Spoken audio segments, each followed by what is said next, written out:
Talofa malo le soifua si mai le whaafonga I talafo o le radio Samoa mai atunu e mamao ma le Pasifika.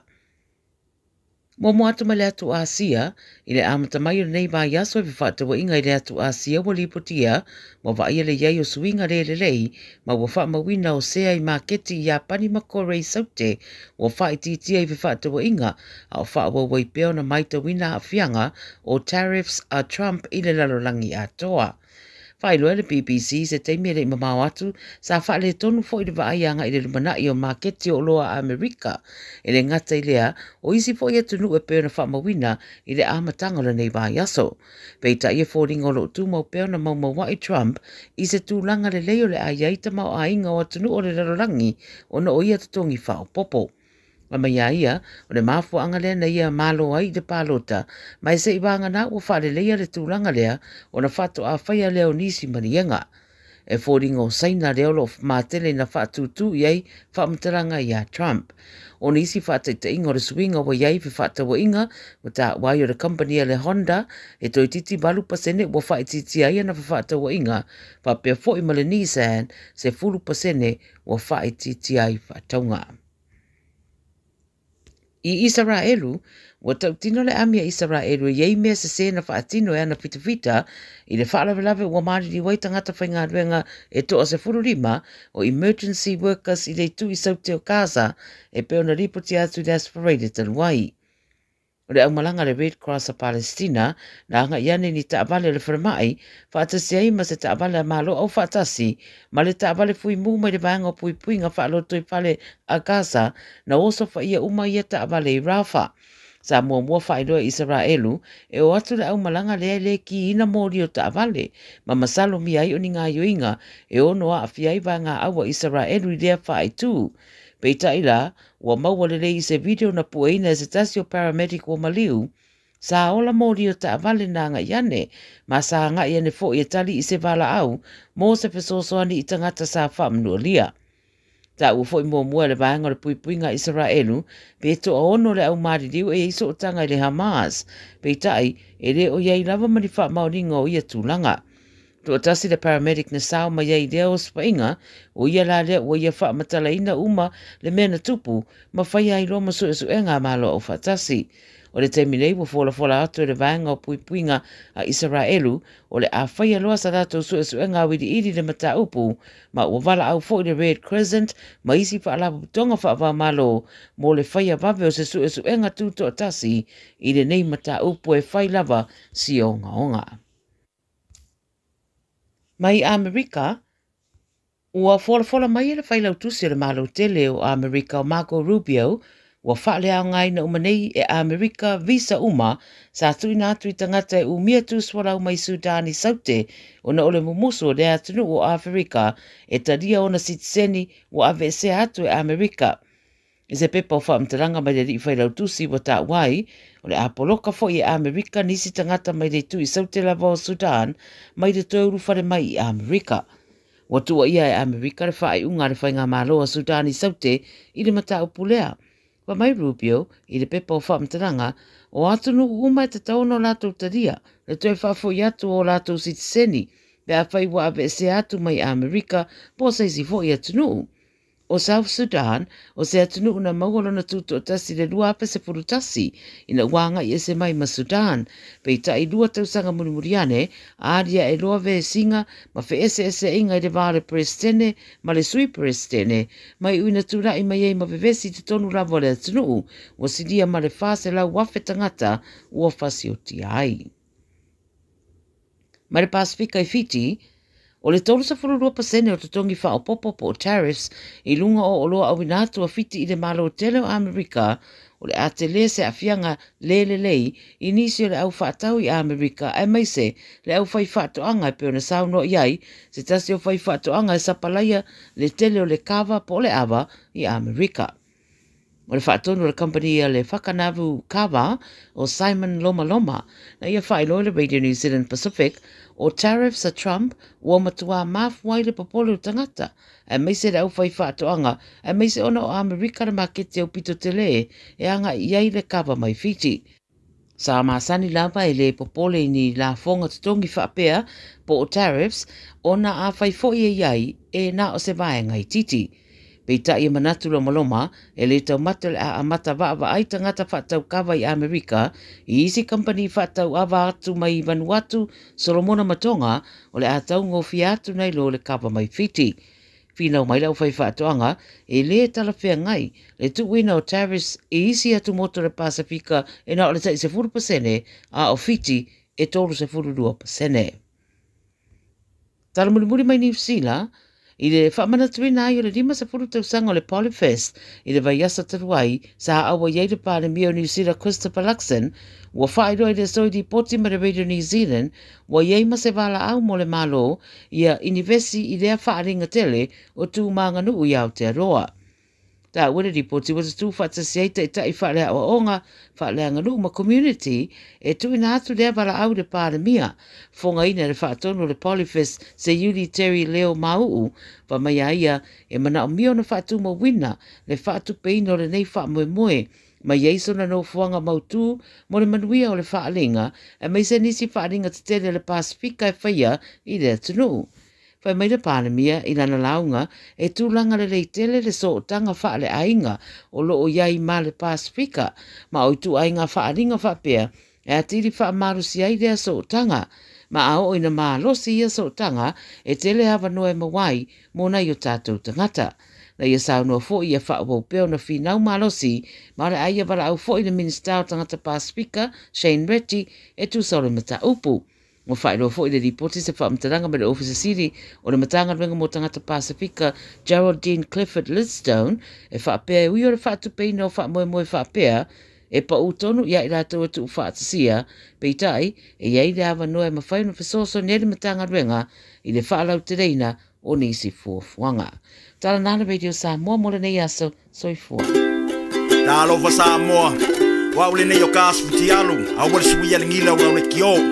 Ai eva mai I le se furu lima iwa kolu Amo Radio Samoa Vevela a E fia mona rento se whailo antula na whaabitoa mo le masina atoa o Aperila. E lusi whakapasene ua pa uma walalo ai le tongi pe asili atu ma le tolu aso I te whaonga I nai so se tu ai ngā taavale. E mawhaiona piki le taavale mai le malewa lele I whaleolo po whangali. Whaapelo tātou ofisa au tui ala fua. Pema moli atu I le whalitali malo o loo e whaamautu ai. Ai ngā whaabitoa. O loo ia tātou insurance cover e te fili mai ai. Ina dei tupu se whaalawelawe. Ai o loo iai le whaamama avenga. E iai le tātou account I New Zealand. Be la fosao le Moana Rentals e whaonga I le Pacific Easy be whaonga foi low credit card. Monisi whaamtalanga walau le Pacific Easy I le ovalu se lau o tasionono le Facebook le Moana Rentals po le moanarentals.com. Moana Rentals o laupa anga e taitoloina oe I au malanga siasi I Samoa.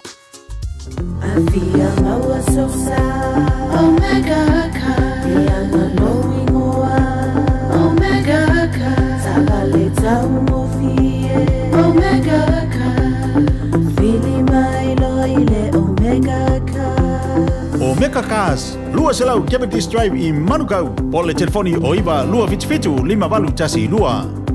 Susu mai Manukau ne Omega Ka. Umalole Kesile Omega Ka. Ole Casa Beds and Appliances, ole tali o manaonga, I oloe whaatotonga ilo mauta, ini taulelei, toi anangata, e mawai moenga ngā o si tutona New Zealand, whaapea se tino fōa le potumalo lo, laulau ai manafoa, TV, la au pese, usa aisa, masini tā lava, telefoni fe aveai, maisi. A few ane loa I le whawhituwha Great North Road o tau, po le tolo fituiva Great North Road I Henderson, le Casa Beds and Appliances, telefoni ovalu se lau, lua 555 ovalu se lau, lua 555. Ua na o le Radio Samoa se furulima iwa toru amo e tautuaina oe I laungangana fitu aso le vai aso.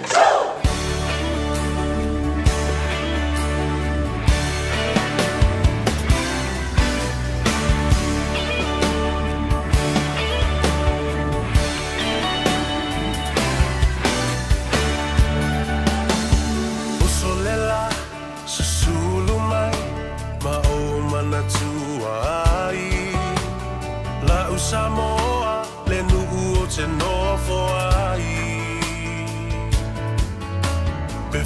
pefea na ngalo atu oi leva ai Samoa o le penina o te fia fia iai O solela susulu mai ma o mana tuai La Samoa le nuku o te nofo ai Pe fa pe fea na ngalo atu oi leva ai Samoa o le penina o te fia fia iai Rangi mai se matangi Se momoi atu ai Lo fai la Samoa Patalasi Angi mai se matangi Te momoi atu ai Lo fai la Samoa Patalasi Talo fa lava le paia maulunga o le whaafonga tāpua i mai se fo i o le sila mai moa. E atunu pele Samoa i le nei fo i aso nga fua aso fitu o le masina o Aperila. Lua afe lua sfunma le lima. O le o sfunma le tasi minute wa te ailei tu lai fa. Pa fei loa i maofolofa i a te oe. I le amatanga fo o le nei vai aso. A mai se fo o le whaapoponga. O le tātou pole kalabe o le nganga ifo o whaiva o Samoa. O oe malana, i tātou uma, o hati utine, na nganga ele la i le tai au, ia mala usu iai. Ia, o tofi a nao i tātou uma, o ngā ruenga e tua iai, o ngā ruenga e whai le ngātai whale, ngā ruenga e whai le vātetea, ia ma ngā ruenga e whai le tua vau ma le tua sivi. Fa malo le pale ia fa malo fo i le soifua manuia a malo le tauatai ma le ngālu lua i le nei aso lava papale fo i ma ona sa i o tau tiute ma fai valo filima aftai le tua tei bailo tau soifua me se lava fo i le au no fale ma le au i tafa e fio le nalolangi le o tātou toi feilo i ai luma o le nuu i le pule fa soifua le tua Fei loa i fo i pu e o manu, ai le o pu e o mala. A pui moe sampuia le whai ungo le nama yaso, o si ngā taulanga i le aso sa pati ana nafi, ea, moana whai fo i le atunu ui whanunga le leile nei tae au fau ma le aso fau, whao popo yaso lo tu soifua, ea ma se malosi fo i o le au. Nei, sa au whala le leile atua au, le atua o Israelu, le atua o Samoa, ea, ia tua tātou te tāpua i ai. Ia mba ia wha malu fo i ona au lofa. I le wheta loloa i o le atunu. Ioi, tiute ma le whaiva le nā. O le tātou ta mapa ia ma le ta māsiri le langi. O nā te e wha a vāna vanga ai i au vale. Ia wha pena fo i ona wha moe le pe au langa vale. Ai wha afu oe le afo i afo le lofa. O i afo le tua. E lei se poto ma se scientisi na te mwhai una whaile mea na. Wha moe ia te oe, e lau moe ngasi le pō. Ia, ai o na whaala leo oe le tai hau. A upu masani o le atunu, whamai e sa ili le moe ma le tō wha. A le wingo le nā mea. Ai alu te moe. Ko ai moe le leia.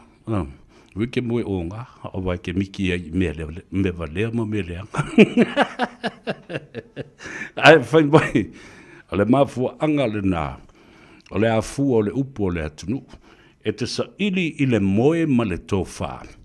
O i nā, e wha vanga ai, e le atua loua nganga, ina i au mai, ni a nganga pa ia, o musu ia oe. Wha pena fo ia nganga ma mauli o tātou tangata pele ua maari liu. Eo mai, ia te oe. E ta watu ia te oe le tonu o le mea o le ana wha moe ai le toa. Ia, o musumusunga na, o le moe ma le sa ili le na. Le sa ili i ai le tō wha. O lo loto mo lo wanganga, ma le nganga pa i o le atua. Ua whetu na i ei muni au. Ma musu ia te oe. O le mele tau na whai le fono le nuu i le aso atai au.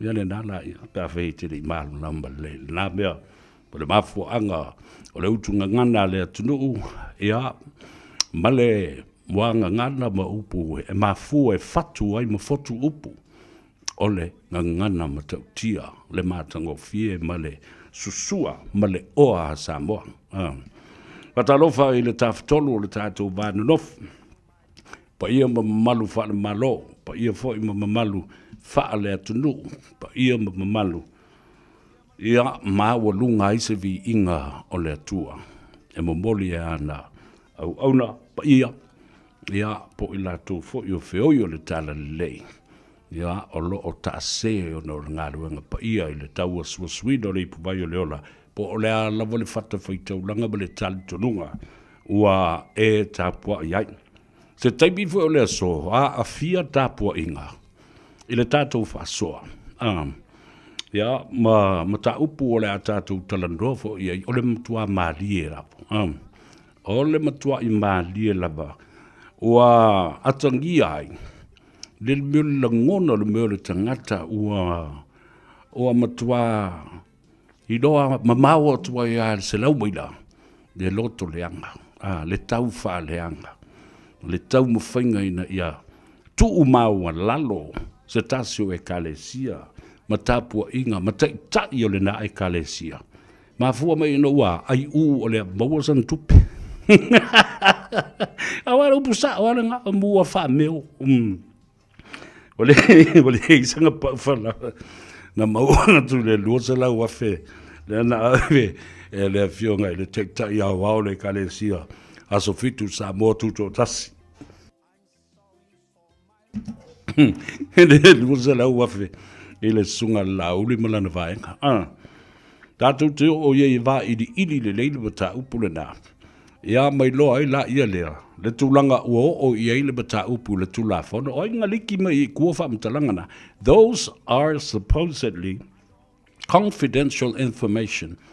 Privacy has been breached and also been infringed. Ta ino dia isi por kalambia o motua au mai ilunga le tusi au mai ilunga le tusi au le tusi na o le nupi fa male e kalesia te tauna i le kopi mamala malama le ia i me le ino fa yatu au te matua i o wofo i nei tangata mātutua la tau te whia nei mea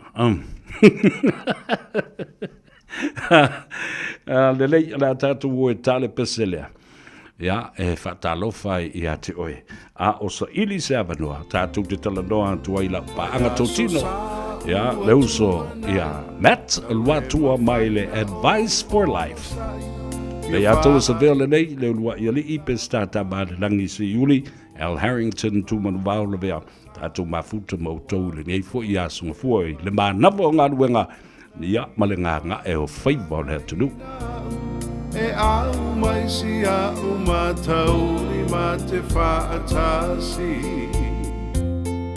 talo fasia umatau li o lo o sau i le vaalele le fia fe ma fe o maila talu le fia vaaya o ele pele nai tula o lo o totoe o musu atu ioe la umata uli ua tau nu le faa moe moe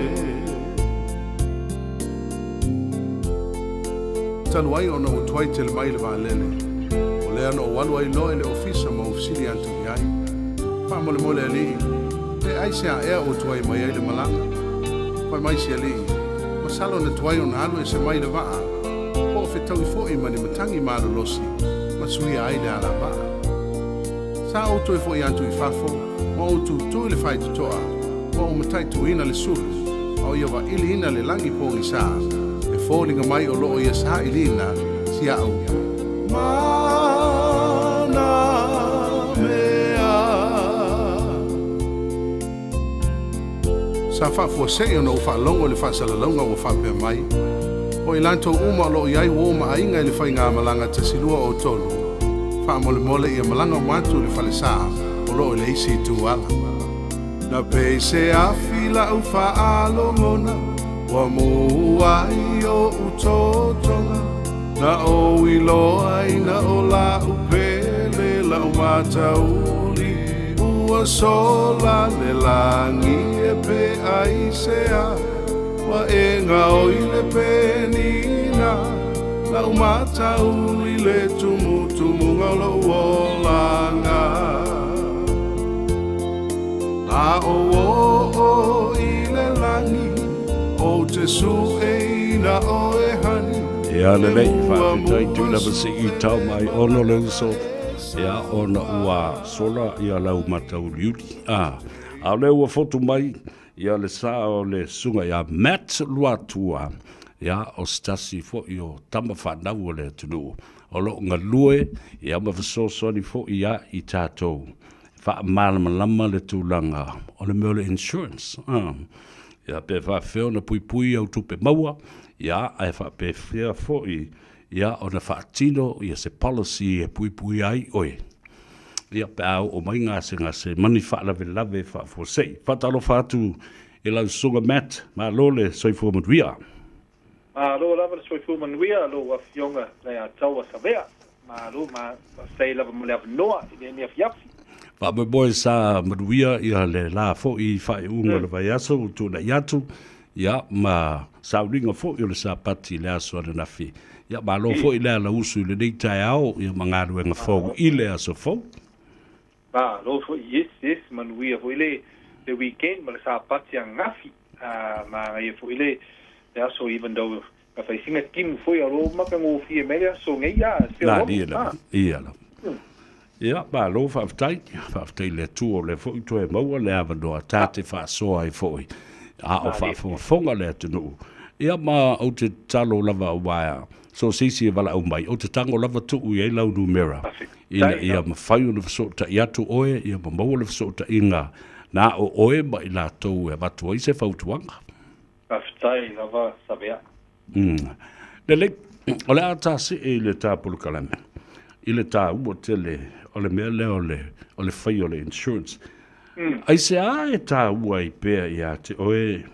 lea fo I le faa wau pēa o na e tilo ma wawa ai I lau insurance policy ina ua mai o na approve o le motalia ina le company ma ngai fisili mo lava sa veole doc disclaimer mo le information only le high level information only le se advice manga me se advice ia bili mai au fai skako fa so ta ia organize appointment ke la kuiva ai oe and I can take you through the advice process ia ole ita ole le fisili le a taulia le insurance cover makauri fo I o le insurance le o le 6-step process facing a le process le fa pe ke fa ai o le one time ia fai do kong spend me kasi luo pe kolu appointments se longa mo wai se kong to get a decision from the insurance company fain ka mea and so ke le fo I ka ko clients me se ka ko Samoa ele fain go fienga kauria because with us we are usually a little bit heavier than our Balangi counterparts are. We're a little bit bigger. Our health, of our mea ai, we love to eat our island food, and so the BMI, the height, the mamafa, ngase face for inga. We have a few ngases, like mainly diabetes is the most common one for our clients. The suka, and wala malisi for le koko maulunga as well. So those are the two common ones with our Samoan clients I mainly come across. And then sometimes ula sikeleki, that can make it very fainka to go near your policy and gonga as well. So if your policy are fai maure kongu from the insurance company, it can take maybe 1 month. Kasima singa if I kali se longa maure kongu because they have to go and check your formai records. They send a nurse to your house. So ma lo lava no sai to all my clients who are patient on sai because this process if I sing umi. But then at the end of everything, a maua kongo ale leile outcome a kaulia. Then o le meta ua is you keep it going. You keep paying that amount every week or every fortnight or every masinga ko kongi. and don't miss the payments, because it's very important, it's very taua to pui lo langa, so that the life insurance amaliu, it pays out to your ainga, pays the mogesi, pays the aikalafus, the funeral, everything. So it's important to keep it going after you have approved, because if you change your mind, vili mai oe ele a kole le Roma singa po le onga singa, they fo walo policy just got approved. Ai vili mai oe mai oe. Face for singa kinga inga fala velavi Samoa or here and suilok ma fo, can I please cancel that or put it on hold? Then all that hard work the insurance did, I stop the policy, I cancel. We will let my finger go approve the next time you come and try, because it's very hard. Very thank God to go lear the second time. So once it's approved, then just be very thankful. Keep it going. Keep the policy going. Keep in touch with me. I'm your advisor. You got my number. You got my email. I keep in touch with you. So if you see really might ask me. A lot of my clients they always keep in touch with me. Savea and any facility. You know, they always ring me. They know I ring them straight back or email or text. So, but it's very taua your facility there to keep it going. Policy. Keep it going. It's a long-term commitment. Because we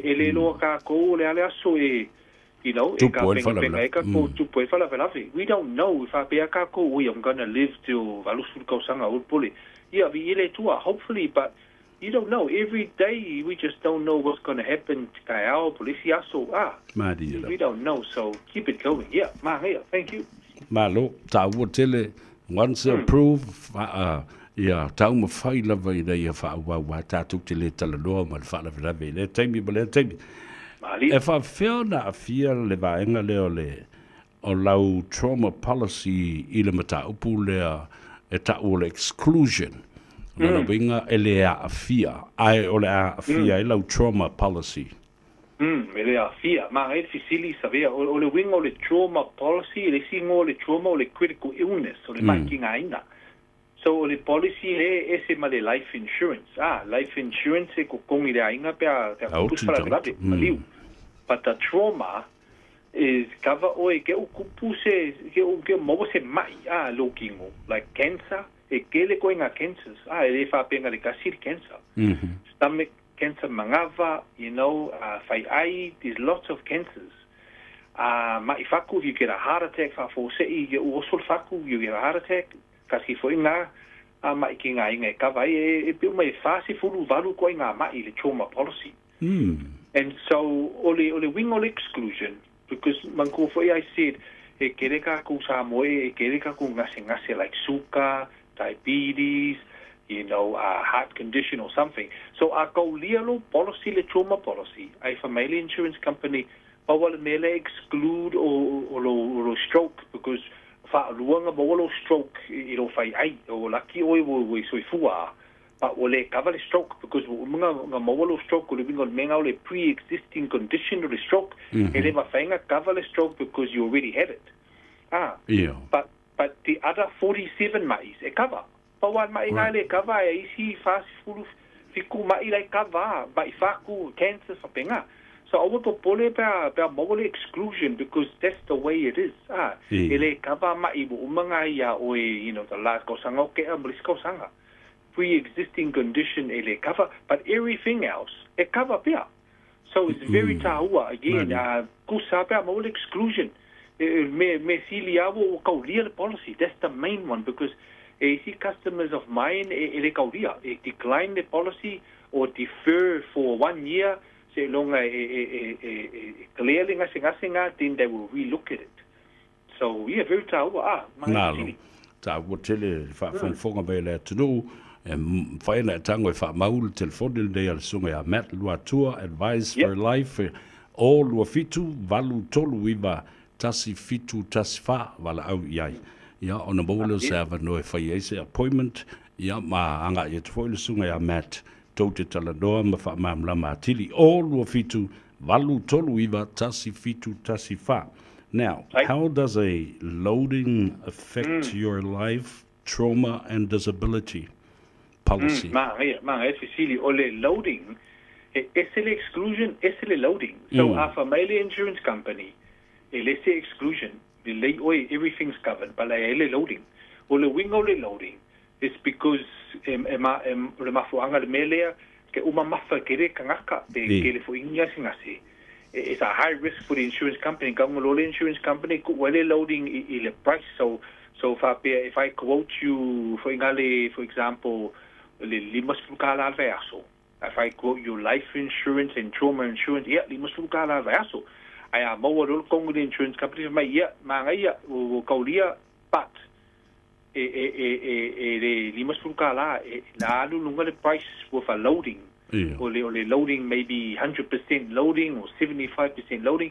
So the price is gone up from limas fukala alveaso to valus fukala alveaso. So walu lunga le gold fukala per week because of the loading. And in all pole, what I mainly do is I go back to the client and mangai o me si leo mo le kongu mangai o kauria. But the price le vayaso limas fulu vayaso ngau kautia o le siaso. It's now valus fulu vayaso because of the loading they put on because of your mamafa o ula fa pega.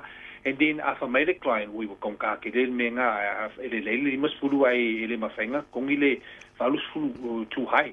So then I just reduce the cover down. Reduce the amount downsize of the cover. So how does the level of your premium helps you as you go along? Pe auto mai le marosi po le maurunga fo lau pe meni mole anga iluma. So quite a few of my clients, some clients lay life insurance with another company. I bawal me wo kong ka kele the premium because wa ko sul ka sanga le ko kongi policy o alu lunga. Maka mai 10 years ago ngale lusul ka la verso now 10 years later oka. Wa lunga le se laudi bas fulu verso. So it's gone right up. So o le benefit of the level premium. A failure level premium, it locks the cow. So the price is cool, it stays the same every year. So I can lock it into 10 years, be lock it in for 15, be loose fulkosanga, be lock it into, valus fulkosanga until you pass retirement. And so the benefit of level cover, it just stays the same every year. If I sing a konka at the beginning compared to the other one where it goes up every year, but it's much better in the long run. Over the fasi fulkosanga, it's better to level it. I like kiki the client if they're 21, 25, early premium, it doesn't matter if it's not leveled or level. But they also lunga to the 40 years old, 50 years old. It's very tawa if I level the premium so customers I see, thank you for your pokalame Savea, they ring me. Some of them have life insurance already, but this is the only problem. It's gone up too much for them. I will cancel the policy but will lapse because of free pay mengis because misi le pay mengi kolu in a row. Will cancel policy may pay for the last 10 years will my refund may. And so that's the danger. That's the problem. Malo fa tai ta wo le fa fonga le tulu. Now, ta o mai la ele le mere fa pe wa ta o fi le tu mau temporarily suspending your policy. Alale to inga a fianga fa ye na mo se claim ya po la la fo si to inga fa la la fo tuanga mai te oi. So late because the most important thing, to taking the policy out, is a claim. That's when you want to make sure we're up to date with paymengi. That you haven't missed any paymengis because can be a claim. You want to make sure it's more kupe. And so, but alu I get it for lave vidi mai au for my sorry Matt o fa pe o fengo fi ko kongi di mere o fa singa kaunka fa singa fainga send me my finger can I do something to to put it on hold in my fight or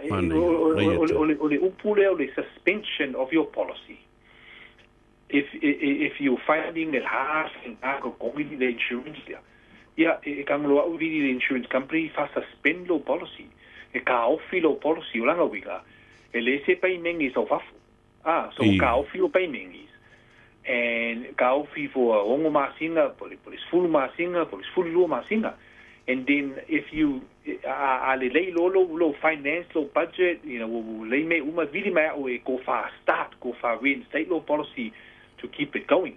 Because suspend the policy, really may to activate it. Kupolo se falavelave polo ainga. Really may gaming as my man. Kilole life insurance cafe umala no golua. Maliula wainga lo golua. Mafenga mawole lusila wafele life insurance cafe yeah, ole kali le ai because was suspend lo policy wo ka offer the policy ole se pay mengi so far for it's good for you because you don't have to kongi the policy during that time but one there kupu se claim se fala velave yeah ele cover you are not covered because like suspend lo policy so it's a very tower to know that I always makala properly to my customers suspend local policy. I always explain to them, email to them, explain. So city feel yeah, suspend, but the wing or melia, this is what's going to happen. But suspend, cover away per face claim per kupuse Mana ia tele whaamana mai no ni bealo na winga o le tāua is the line of communication from your client to yourself and you to the company. Yes. Notes there are a bit some changes in your lifestyle at that time and needed a room to breathe. Allow umana longor company. Yes, yoi. Ma lo fa te tele lava i le sunga mat. O te tuli matai lava le tele o asunga fuata talano ai. Ia, ma le tele fo i o le o ina mamala malama iai o lo u lava tangata, a personal intel for myself. Ia, e whapena fo i o la ua mara malama mai e le tele o tātou tangata. O le numera le maua iai mat lua tua, pa e mafo fo i whaise insurance mo oe ma le ainga. O le o lua fitu, valu tolu fitu, tasi fa. Final words from you, my brother? Yeah, sorry, sabe, o le o lua fitu, valu tolu iva, tasi fitu, tasi fa. O lua fitu, valu tolu iva, tasi fitu, tasi fa. Yeah, 027-839-1714. Yeah, whawhetai lava, mo le avungoa sabe, mo le atu whawhetai, ma le whamalo, lo tō pa ia ma le mamalu Samoa. Lo tō whaafonga i lo pokalame leni aso. Malo le whaftai, malo le nosai, malo le tapuai. Whamanuia le atua tioti mawhaiva. O le ene aso tas whelawai. Oi, le ai. Next week, e alu Australia e asila wakali for 1 week, so we'll catch up in 2 weeks, Savia. All right. You have a safe trip, yeah. Matoe, pui foi le tua pa atoe te liu mai. Ja, ai tā te whelo I pēr whasuifuia, whaftai mo le taimi. Whawhetai, manuele aso. Ia fo I whapena. Sunga ia mea te lua tua. Tasi lei te mali. E tasi alo whaafonga, manino le lei ma mana malama tama whanau o Samoa. Ia lato ngā ruenga I e whai. O fo I la na tātou talanoa ma le whaletua ia e Mele, Taralina, o Bob, le malu, ia whapena. Fo I Thomas, ma I lato uma. With the building industry and the real estate industry. So le ese le manino ma le matango fie. O le wha amala ma maina o vaenga ese lava ina ia. Ma whai fo o na mawa ese mamla ma anga o le tātou tunu. Toi whatalofa ia te oi le manawa o ngā luenga ma le nganga I fo whaivo le tunu ui le reia songa fua. Whaftai le wha amala losi ma le ono sai. Wā. I rei ase si e kūre ia oe ma, tau anau oe ke ngofo I lunga kaya, ngofo I lunga, alu e whainga aluanga. Ia, ma lo le lava papale I tiu te mawhaiva fwoi o le rei aso, a whai wa uman koloki lau kāta o le uto e luos fulmi inute, o na tāle o le I tū lai lima, so I ko ke ngā oi teimi o le pālangi ma teimi o le whainga aluanga.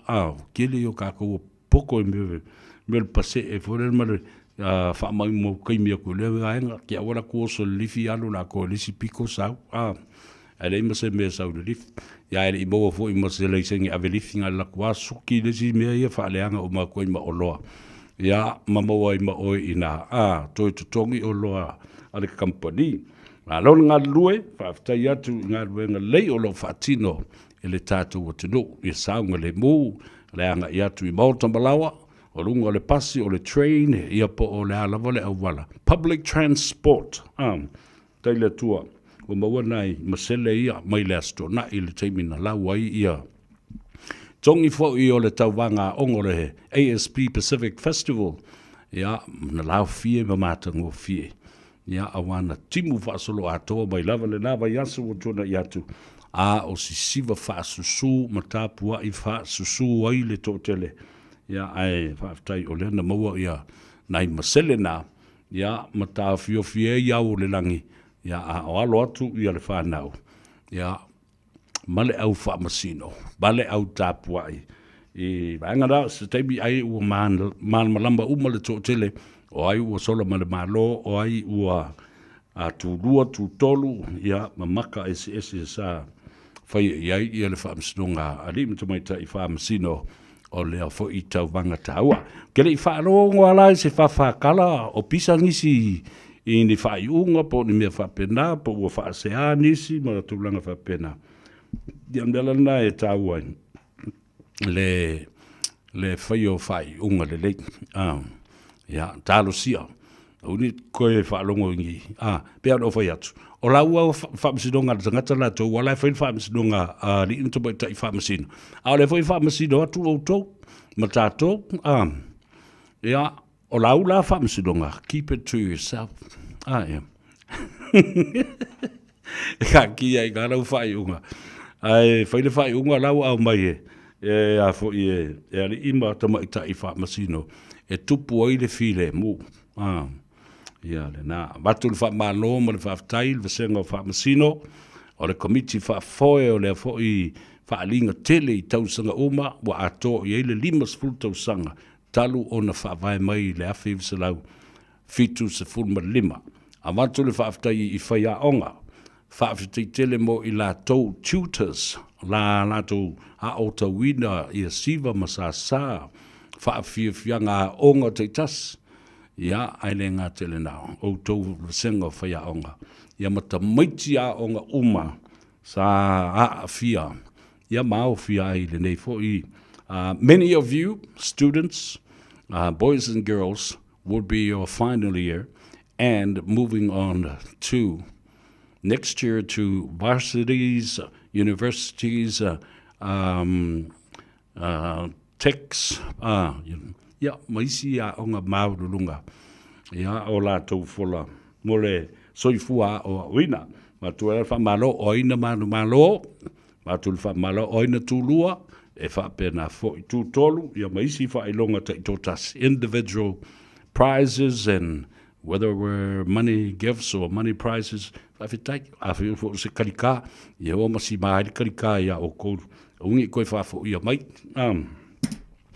Ave ma o ko mo ngai vai kai mi e o lo se komiki e su e mingisi prizes ile lumanai watu le fa malo ile komiti fa foi ma le vasenga o fa masino fatalo fa toa ile sa fo inga fo i te mamti na matutua tua asin sina mauta malawa fale utanga te matua i fa pena fo i mauta ngase o le so ya sa nga ia tuile pulenga le radio Samoa pa pena fo ia le sunga le fa fenga ma le faltua pastor Louis Bonifacio fa pena fo pastor Ane Bonifacio ya fa pe fo ia tino matutua o le ngaru wenga nei ya ma moli atu ya se me alofa ma le fa alo ya ma ia le unanga ma le tutua ale ftelenga ya vaipu o le sa fai fo i masili anga o le atunu le tātou por kalambe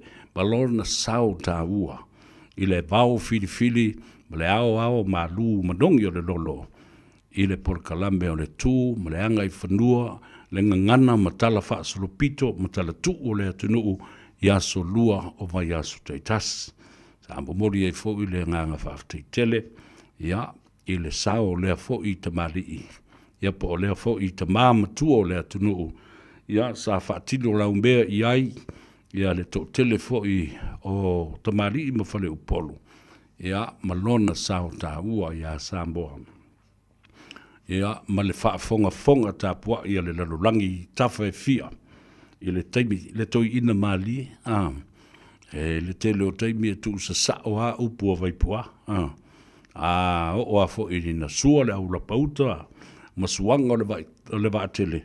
Ia, koi kiki a palau vale mai ma vaipua, sis kaimi i tātou.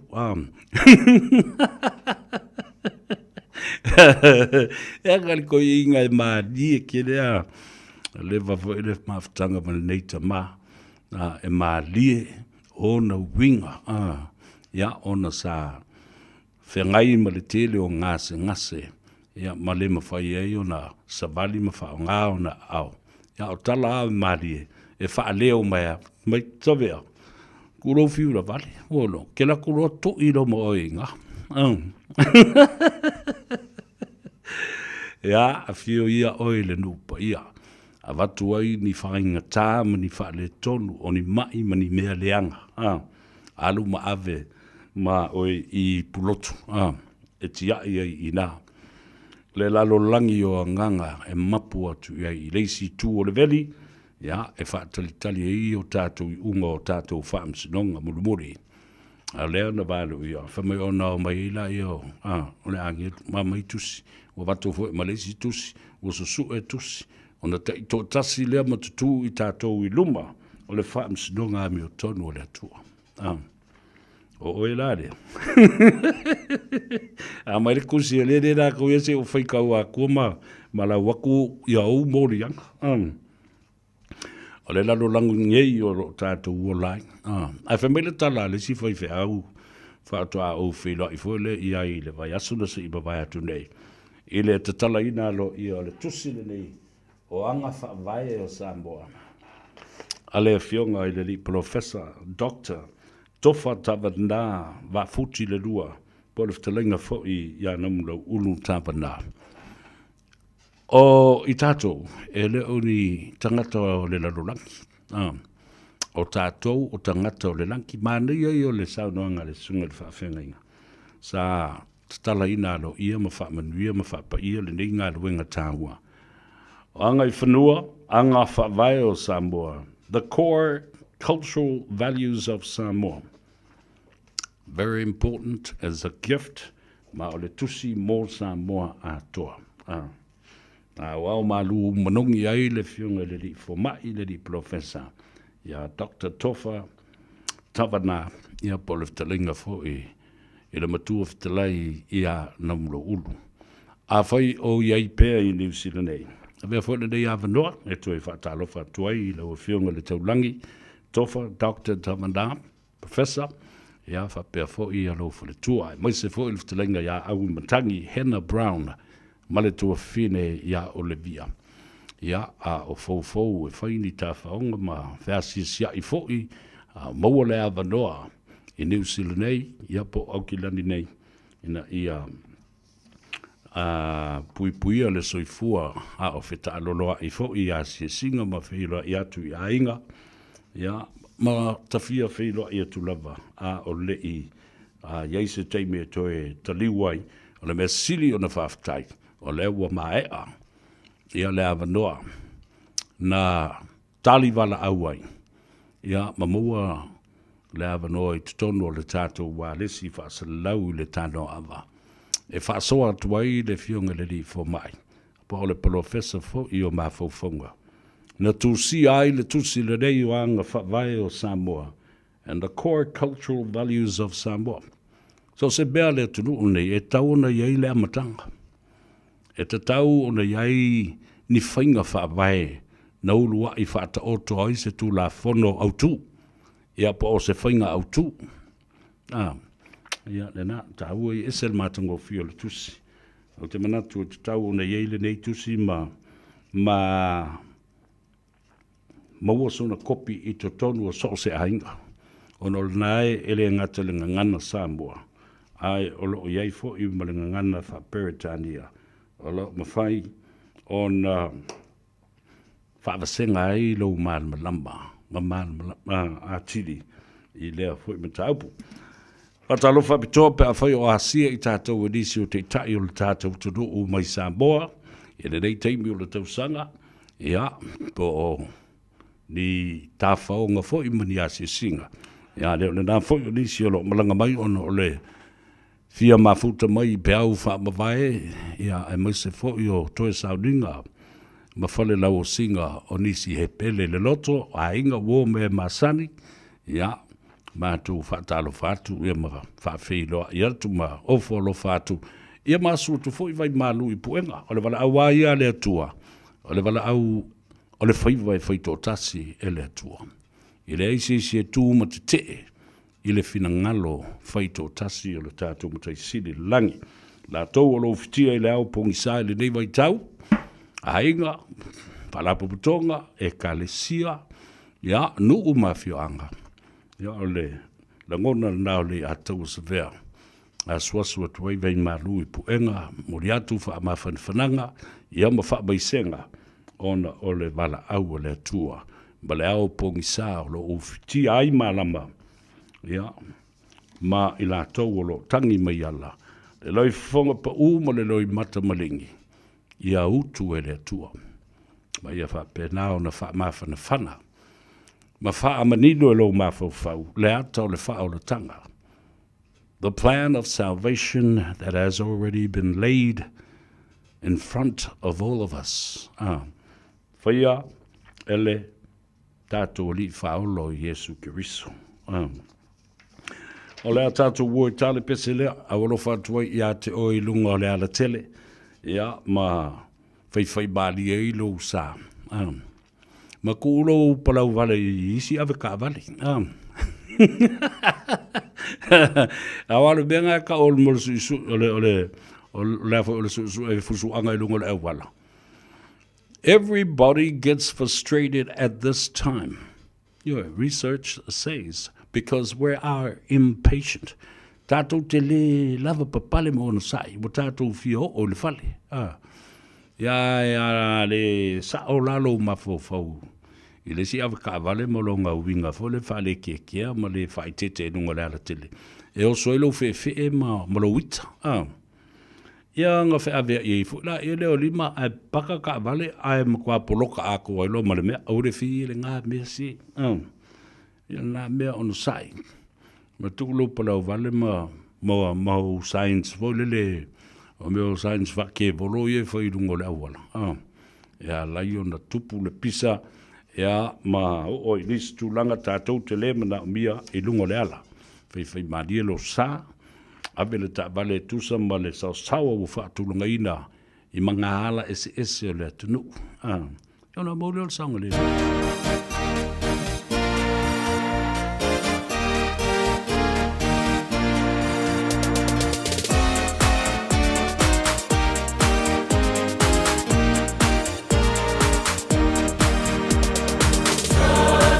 Yes,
Alo e whaafonga le tautua mo oile si o fonga Samoa, le radio Samoa, lima i watolu a moi au kilani, e na ua toi 5 minute o na tāle o le tu lai. Lima, e le nganga ifo whaiva o Samoa, a o le ua taunu mai, ia le sāfu lau, o le fionga le nipule o le tātou whale tāwale.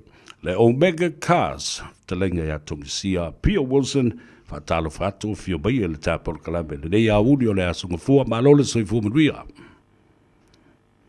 Ia, langi mama le nganga na fifi ma nganga fa mamalalo e fatalo fatu so ila wa fionga sa bea po la wa fionga le atawa ia tinani voi la sunga sa bea le i fasa la po le tal fai po le tato po kalame na i fo fai va po le nei tu la le fiafi le po le forma le po le fa solo tato ta pa able langi e te ina le soi fuolo tato wa tinu le nei tu waso la to ia e te le tonu foi la wa taula foi I maoto malao sa o le atu wa mae foi au mga luenga le ni aso pai wa filima ya tina ne foi nisi foi wa pai foi ya pai wa filima le ni aso ya le lo fala tatu ta pa le langi le nevo tatu ai so tu mo via fa malole no sai le ni aso le atawa ya e fa pena fo se la ngona fa malo atu tu te be favor o le fai unga le vai aso ma le sapati na fia me se foi la usu le dei tai au o le ua tu le lata ina mou atu le lai le no fuanga e masani ai le tu langi sifo ia ale aka ke whapengi i la ia ma lole o le sai ia fu i tute awa o ngā luenga lapa ua tātou tua iai le ase talabai i le whae unga le vai aso i se tātou li poti ua o le mauala u kamal ngā o tunia sa ngele ia ai le asau na se fasoa mai i le tulanga sa ia le pisi o le tātou ngā luenga ma le so foi ia abatu foi ale le saunoanga mai ma le whaamsiri foi ma le saunoanga a fo ia pea lau wala whasalau ngere tae au ma le sunga ia ta mai la so tofi la so lugo tofi so whareini ma la sto nai to ono ainga na whamaniaina ele tātou promotion o le Easter fata usanga le evana e to me que alta to usanga matu te vai ta vale ale fata usanga le wa mai to ino mo fie ma manu have to know manao ya malisi me tu si no fie na family ino mo tulanga me to tupe pele e atu mai finance le la mo la tai lima salau e mana to we feel at to uma na le atawa yo o ni tu si le na fie lo ni tanga ina o family ino mo na malu na whanga ingal tu al tato falta wale mat promotional Easter al tato falta wale lo fat lo fat mo per terminar le atawa ma dia lava ma lo faftai fa ma avenga fo I o tato tangata ya ba te lo fo na nga solo mai lava le tele o tangata e o mai mamau I fafo atu o kilani ya sa le lava sa nga le atawa le te na bara mai nei lava tionga mo so manto mano ya le e a foi fata mo e taro sanga e dua taro sanga mai lo Wellington na fai do telefone e le e mai alo ia sa mi lo le con il sistema la toi ma para i nota vale la toi mal le e to tele la stai fai to la to tele la ni sulla fonga mai per to suo to fata vale I tu atu au kilani lungai up north to lo down south e per tu langa ia la to vale ia to ia malo faftai amana ia foi matu wa vanoa ia la to nei e malanga mau mai na ia vave ona fatino la tu talu sanga ma to e vave mo e se atu foi ma ua family ina ia e sa le level sa nga le tu mo ne mai tau le to fai mo fiele le mai tau ni to fai mo fiele le mai tau fai le tau mo tale so I fanga la to ia ale lof me foi mo malu le tinu fie mo se so so ni foi le o mana o bia se ta bale ai me se ia le ta pena tu foi le tatu atu nei sila I le winter na faso solo tu le tu mo por tau maludu ia mana mi foi la le ta vale le winter ia I saunga le mu alo fa na ma se e lungo ala tele tinga ne foi me fe ia ma le tau maludu ia le lei uma ia to tonga ta vale ina ia foi le saunga le mu le so I fu maludu ina la tunu ia one mo ni se le fu tu la fa pe ale ia tawa ia mo ni awa le taibile de yo leanga le tala le tau leanga tele le alo rutina mo morita mo te le nga ai pare pa upe pe ua overheat le tavale ala uma tua leanga le tala le tau tibunga E tau le whātuatuaina sta vale lei, mo le tina le ainga e mese fo le whanau sau no ia. Ia, sa le lei level sau nonga le a tau peo tulanga ia tau ta pin nai fui mātua. Mese, pe awha pele o le leia, awha peo le leia le sao le ainga, po le lei, po fit pele tau le lea le ainga. Ia, la me toi tai le fo si ta vale. Ai awha pe mana bia lava si ta vale o tau na sui. Ia, te la ngona lava i o tino, mana tua la i o tong sipi, mana tua la kau tua tatu whantama le lo meka. Wao le telefa manianga, telefa mama abenga, mo watu tonu tua tatu whantama, vale ali ataua. Ma dia la, ma lo, whaftai. Ia, la le teimia tāpuria i tātou le awhiawhi nei, ba. Tulanga masawi.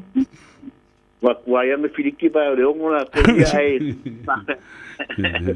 pāku i kua. Ali ngangara mtiti ngangara patai ali ato mbolo mato ndo fa au le nitu la le tiaf i ala bale tu le tene melo sui fu sho ta to wachinu ia le newa ta to felo i manua le mala ia e fa mano solo mo misa mo ia al tonu wa te ro ala bala to wia ni sila ia malo ta to wachinu a fai wa fi fa tau ta bale ma e fo to fa ia ti oil te mama ti na le ai ele no malo ia mai la epe mana tele ngoti ia mana omega cars i nei man kaupo pa tu tau ni fili lucia la kemeni strike mana tua o promotion tato ista e fanta sanga mato te aielo sama tua taso promotion e uma lole de afo le ista mande ia to fo ia tato to sanga yo e o fa mama venga la to ire to fata sanga le sala ina la tambale le situ tongi yo e pasi ina lanta vale por fenga le wong fitness elexito tongi e fa pe fo ile service ina lanta vale elexito tongi tulanga va pe tongi umal tato fa ta vale tulanga ia ia tenale fo ia inga fa pitu ne fa salong fa business samo a fi mamla mai tulanga ia ile le alo para au mai no fa pa mamma tunu o telefoni mo fo ia talia la sanga sangi la con calate mo mo fa te tu lima se la tala i lo au e le malo fa le seta amun muliane ia fa kino loa e tatu whaingana no for tatu referral fee tulanga papea amo yes mai matala mai au tele araba ta abale fa ela lau filinga ta abale wa mai ona tirina o ta abale foi te manao e fa tau te fina ngale fa tau ai ai nai me nai te manao fa pi ai te fa fo e ma faina fa tino e ton sia and ni ta abale ke fe li fa elo fina ngalo mata mai tatu family bands o tatu commercial bands ia fa peo tatu mini bench o tatu piti apu o tatu Toyota Hilux o Ford Rangers ma Mitsubishi Titan i fa peo poni sana ba ko piti apu le mo te minei tatu SUV la po Toyota Land Cruiser o le Toyota Highlander o tatu CX-9 CX-8 o tatu Holden Trailblazer ia tatu SUV la po ia mo ainga la po ki fole ki le tino tulonga fa tonga Samoa ia mai nga to tele so melem SUV ta fiololo mai lalo ia ta bale la iti ia maspo kasmo tu planga ta bale ia le tele tono ta to toa so mai matala mai au faise ta tala Samoa faise ta tala pa mama ne uma meta finance society ati oi so mai tala mai au ile lucia lau Kemeny Strike ngai papa to lucia lau Kemeny Strike pe mal au mai for ta to landline ole oiva lua fitu lima balu ta sidua oiva lua fitu lima balu ta sidua al te toi tai bea e tonsia o le olu atasi, pāpituono, lima pātasi, olu atasi, pāpituono, lima pātasi. Pa mia tele, pastausonga Samoa, ia, pamalia le tue whai walofirima, kai ataua. Tai tele la. A kontini nei, ia, whato whaatio e lauso, rei ataua. Ia, whaftai bō se manatu, manuia fōi le mānawa o ngā ruenga, ma le, ngā ngai fō whaiwa o lau fionga le ripule, i le nei fōi, ia, sunga fua e whaasoi fua ia, mo le tem nei. Ja, so voor mij man bia. So voor mij man bia. Le ftelinga tongsia Pio Wilson o le tatou whaleta bale le dala o mega cars e te mo le tuatusi lua se lau Cavendish driver i Papatoetoe i Manukau ia a le o le na mala au e le natu telefoni o le ofisa o le lua fitu lima valu tasilua ia ma le telefoni whea ia le di pule o le o lua tasi wha fitu ono lima wha tasi o lua tasi wha fitu ono lima wha tasi Fatalo Fabitoa la veilunga le tātou apia fōlinga. The Facebook page of the Radio Samoa, marangai for favor. Ia whapea fo le tātou YouTube channel. Please press the like button, share our program, and even subscribe to our program. Ina ia awana imisi ate oe ia talamali e fo iole. O mata upu tātou te whasoa iai. Ia awale whafonga tā poi mai le tunu. Fatalo Fabitoa lava ile talenga ia tapo i. Paongo ia male faletua, male no whaalo, male ai ngā lii. I lalo i le naumua I Wellington. Talo whatu le atou savea i ate oe. Ia, tali malu mai le tau wato lau pusa vai male oka mo o tau I Wellington I le asoa tai au. Whaftai mo le whaangaina le nei au nanga whatau waa. Na whaia mai I le tele o le tomai whaana mua. Indigenous knowledge. O to ina mātutua o whai I langi le whōlang. Au whanongolongo atu ana le la. Alo I eise te nā mai lo mātou nu ui vai moso. O Kelistina, o lo whamda tuina le ivas fulma le valu tau sanga o lona soifua I Australia. O wawe ao na toe whaamanatu mai ai I a te au. Ia le matua tele o le mātou ta mā matua. Ia le utele, so alo le utele. I opu intia. I le tele o tau sanga na ausia lona soifua. Ma le tangata whaavai o le vaide. To mai whaana mua. Ui lole le e to ina. O le ano, o le fiu, o le makalafi, o le fue sina, o le meo le angi sainga. O mea umai e ao ngā I le tino o le tangata. O le ki polo. La laina mafui. Tu sida la ia I le umi o le soifua le to ina. O se tau la sea la wiloa. I le fale vai maunga ma le fale tui sa mau fa pena fo I sa maunga ma lo mātou nu uma inga se vai. I le ono I le se lau ma le ono tau sanga na tu maloi ma fa ma nava le tua na ngaruenga. A le wo umai le taimile nei o le alava e fe inuai ma tali tonu I ai tangata ma manu wia ai tangata. I pāru ngā vai re ri ina ngā. Ane au te vai atu. O le tau ina. Le mātou ta mamatua o se mea lofa. O le mea lofa le tua o le mātua. Inga wha I o le toa tele o le whāna umba. Ai wha pena fo ilon to mai whaana mua. Wha tau la sea. Ia ma le sila I meo le soifua malolo ina o le tangata. Ia, e ale tala mali e vātu. Fo le whafunga mai le tenu. Outou te mai taumbu. Fo le ma whape ai ua le mi ngāo ma. E mana tuala. O vai teimina. E tele ngase SS. Na watu fo ile si tina le na. Wahalu le lua o aso matua I ti ngae vili ti ngae luna utu. Ia na whamailole o le tala so alo. Sori, evi, laku lalo lo umoe ngai, mai le pamu. Ia, mātua alfa whunga le tunu ue maali e lato. Ia, na mai lo le tala, I mana tuola o le pamu le nā. Sa whao ngā lava I le whare mai I le telo tau sanga. Pe a whai e le ta tafi, ma ta tala le lau alo le tangata. Wa luna winga wa atoa le tolu wha aso e le ta tafi le, ia le manawa le lo matua.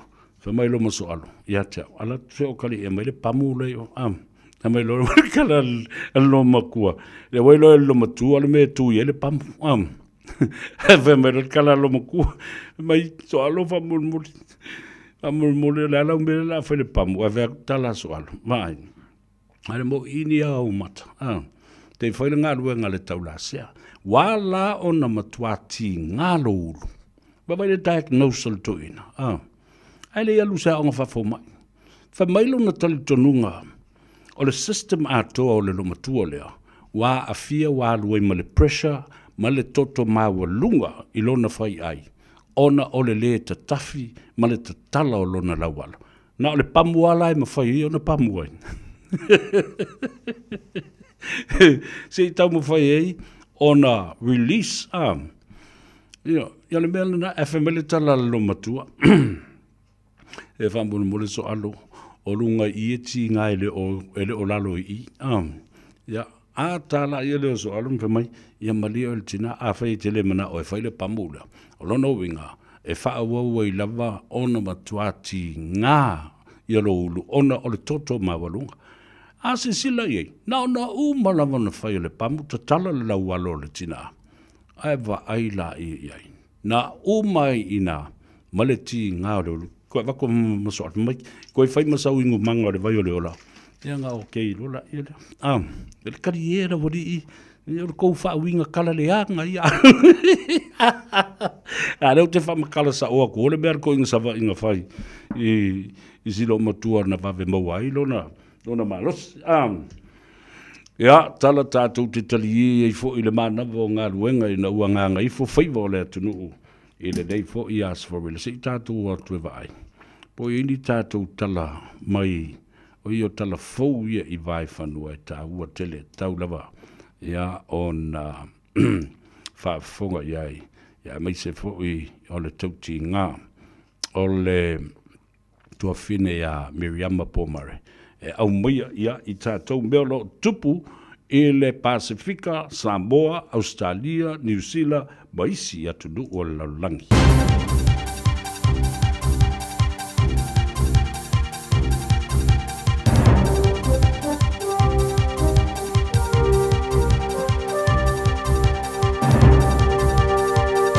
Talofa malo le soifua si mai le whaafonga i talafo o le Radio Samoa mai atunu e mamao ma le Pasifika.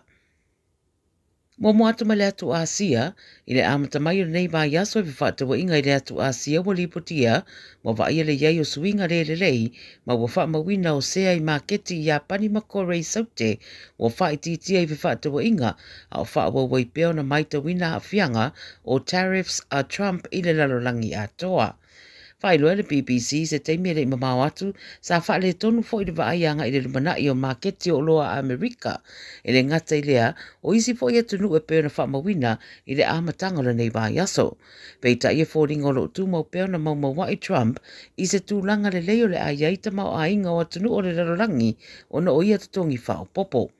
Ma ia, o le mafu anga lea na ia malo ai de palota, mai se iwanga na ua whaale lea le tūlanga lea o na whato a whaia leo nisi manienga. E fōringa o saina leo lo mātele na whaatutu iei whaamtaranga i a Trump.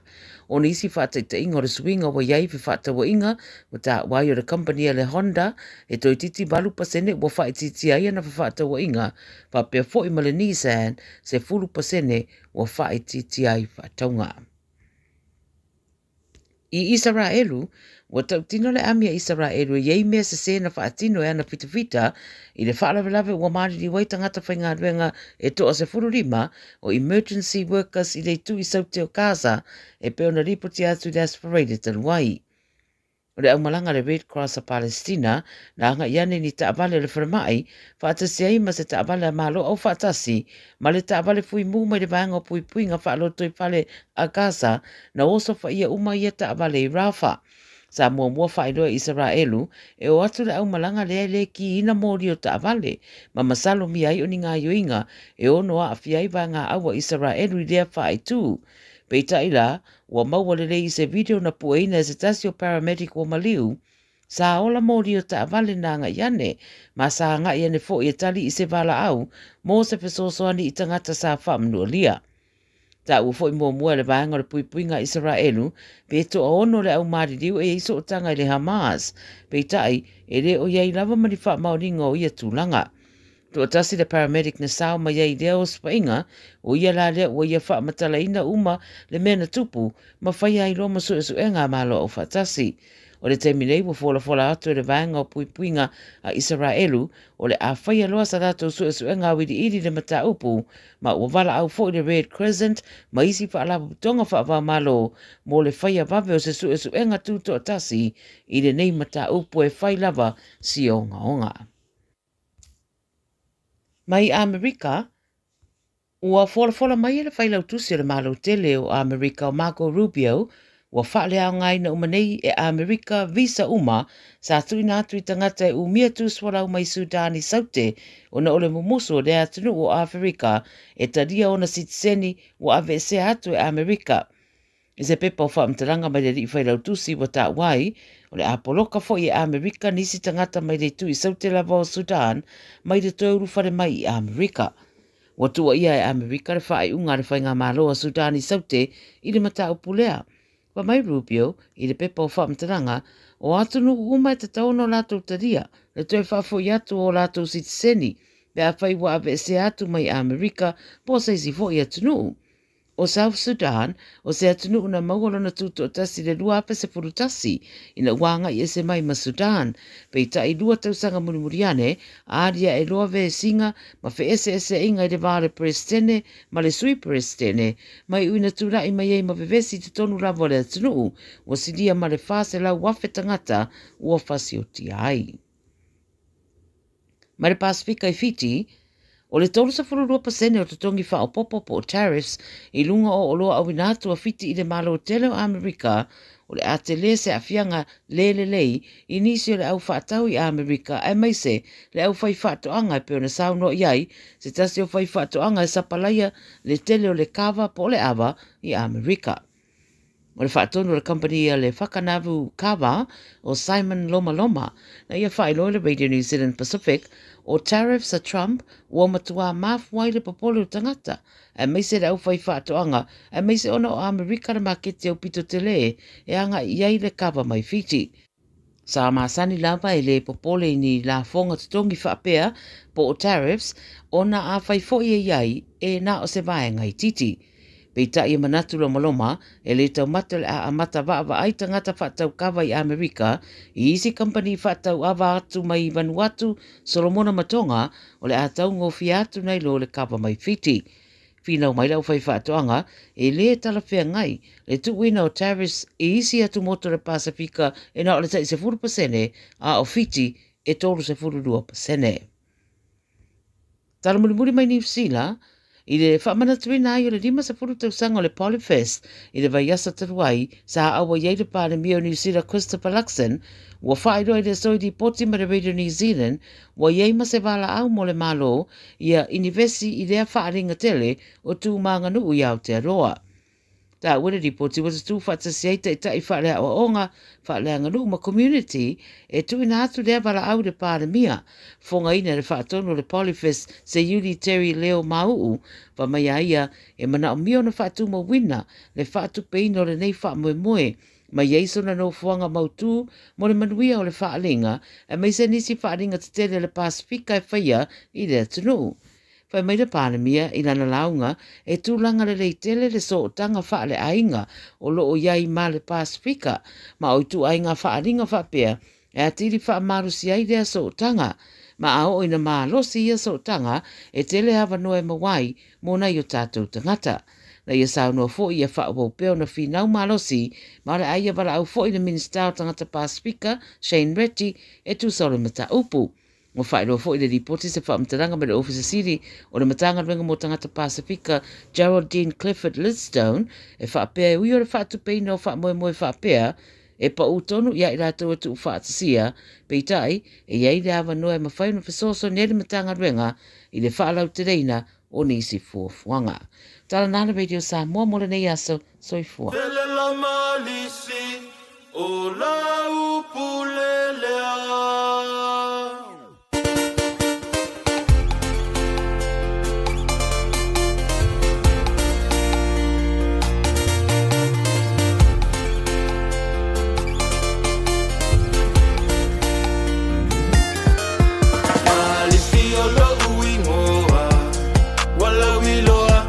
Samoa, it's out, Malay.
masasa a mai le langi Waiti a fau maso o se tasi E moni la valea E moni la valea O malisi o lo ulau mualea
siu fonga bata go fie matusi ala bafo ia ngalu malimanda tai male sunga ia tuna matia Junior Maidua ia le pesele da ia e fa ia e fo ia mafai mavi o le malisi ia tamatuai ia male matanga fo ia le onga le kalesia katoliko i Samoa fa talo fo ia te o lungo le tato apia fo linga fa pena fo ia Amelia Fuimono o le whailau tusi o le tātou autus tusi lunga o le YouTube channel. Press the like button, share our program, and even subscribe to it so that you won't miss out on any episode. Malol ngā lue le pa ia maulunga le tātou tunu o le ua awhale tu lai lima.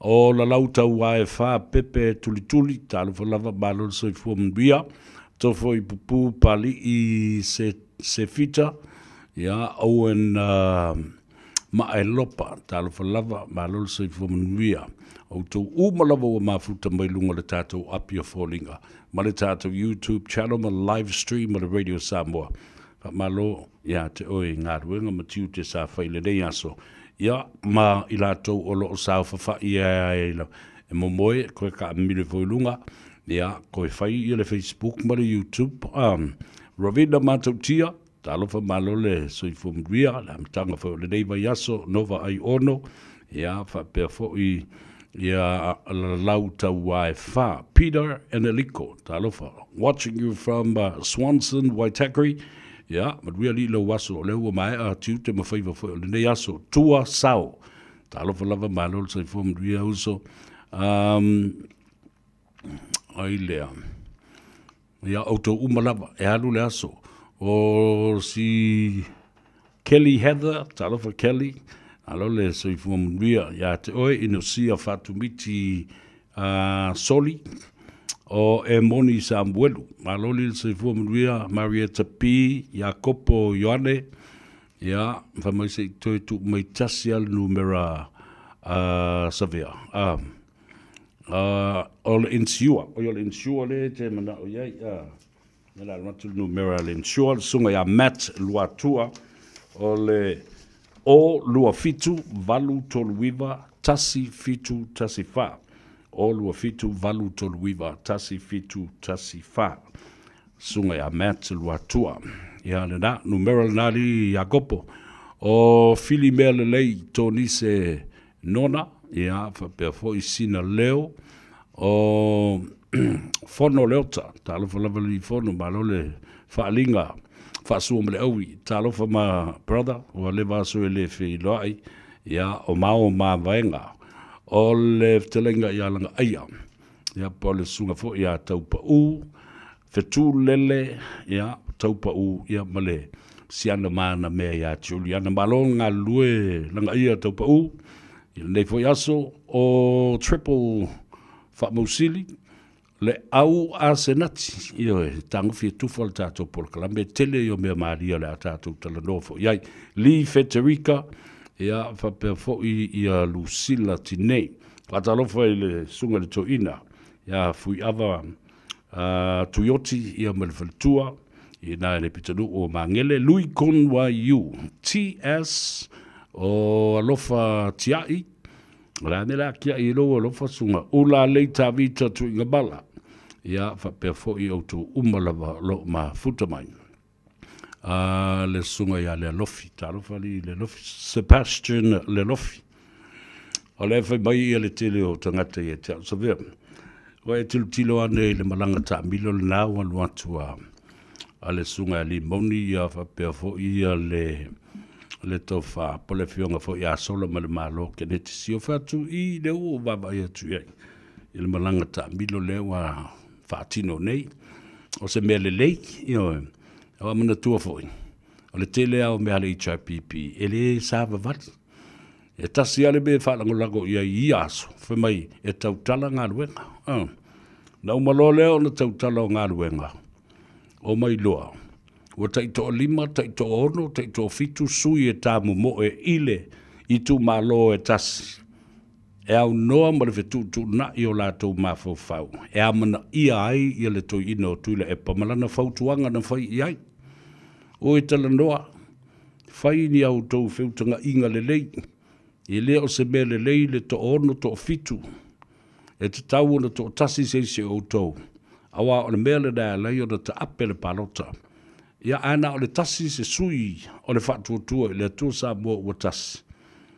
O la e tamo e ai le nai tu mano, a fuafua la i ai. O no tau whaafonga i sa au pese atua i lava, i le amatanga o le mea le da. Mai, o se, wa umano tau ua tua i le nawai tau le mea o i le whainga palota. O le lua whelua sifuma le tasi. Mai o le mea fo le na o le a o i ai le whainga palota vave po se snap election, po o se palota fo i lea mō tangata lau tele, le tu e whai le lua whelua sifurono, ai tu mai i luma. O la ulava lea wa ai i ai, i le wha senga ina ma le wha tustusa ina o campaign nei o le o wha ngā solo nei.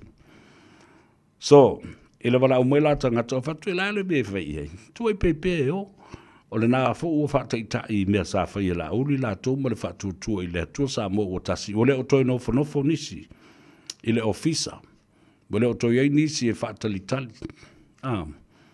Ma o e fono, ma fono, le ai, tutu i lunga, sāwa vali i mauta malawa, sāwa vali no o mawhio anga, mai tu mano. Le la o wawa ai ila wari ia. Powerful tele le mea le nā, te lelo na marusi anga, o le amana ia o tangata. Tangata palota. Ia no, lola ia le. Lea la ua ngā solo mai i nei. Ma nga i atu i la lo, ta mi milo e anga i Ausitalia. Ia. Se mele leile nā i lo utali tununga. Ai, sa le masani ai. Ala fo lale na ole matua fai ina to tolo le HRPP le lua felus formaltas ma le me fo le na to o iai. Pa fai ole fai ngala valea ole tai to lima tai to ono sui e tamu moe le fai nga panota and I have already predicted that way before the 2021 general election with so many candidates from the HRPP running. Nea la lea le iuna mauti noa le mata upu lea. La tau te lea mana ia. Ia le toi ino tui le epa masana fautuanga. La tau te lea mana ia le tau le lei o le pati e pui pui a ia tau o tangata wa leo te whai atu lava uia. Yes, of course, HRPP was a good party, political party. Ile taimi na a mata mai ai, ma le lei, ma le whai tu au, ia ma ua ina ua olo ua mawaa. Na olo ina ua mawaa, ua umi tausanga, ua whase furu tausanga, o lātou ta alo i tupe ale ma lo ma whapena fo i ona lātou whia masuia tu la fono, e fia i lea taimi ma lea taimi o ina nā tangia mai e iloa le te leo le ese senga wa se e ese iai ia le whatau tainga o le sao le atunu paua leo le mea na tula i mai i le paloto le lua fultasi toi tata i e Samoa ma le whafonga mai e le atunu e le se la utala na vatu ta alo ala tangata la tauia e tau vai le tofi. Mana manatu o lona lava lea manuia tu to tasi a o ia malona ai ngai fo e ila na tanga. Le ai ma se feu tanga ina na whaia. Tau whai fe e uma ba pe e lunga o le pā. Fia o uma i le tofi pā le mia o fia o uma le tofi whai pule ito tonu o le pā le mene. Le sila me whanono ai. Le la ua mai nei e ta mi milo pei o le aikia le nā la uli ma le fast safai. O uma i tu malo tu mua whapena fo i le motu tele i sa la fai mo pule ono. Le la ua hola uli i e fai. A le mea sili ona whanono ai le wala au meo tangata. Mai dai mata i fusa vea. Le ua o matau langi le tofi ma le mauti noa. O le fonga fitalai fau lea, la tu i nātu, ia sola ma le malo ke netisio.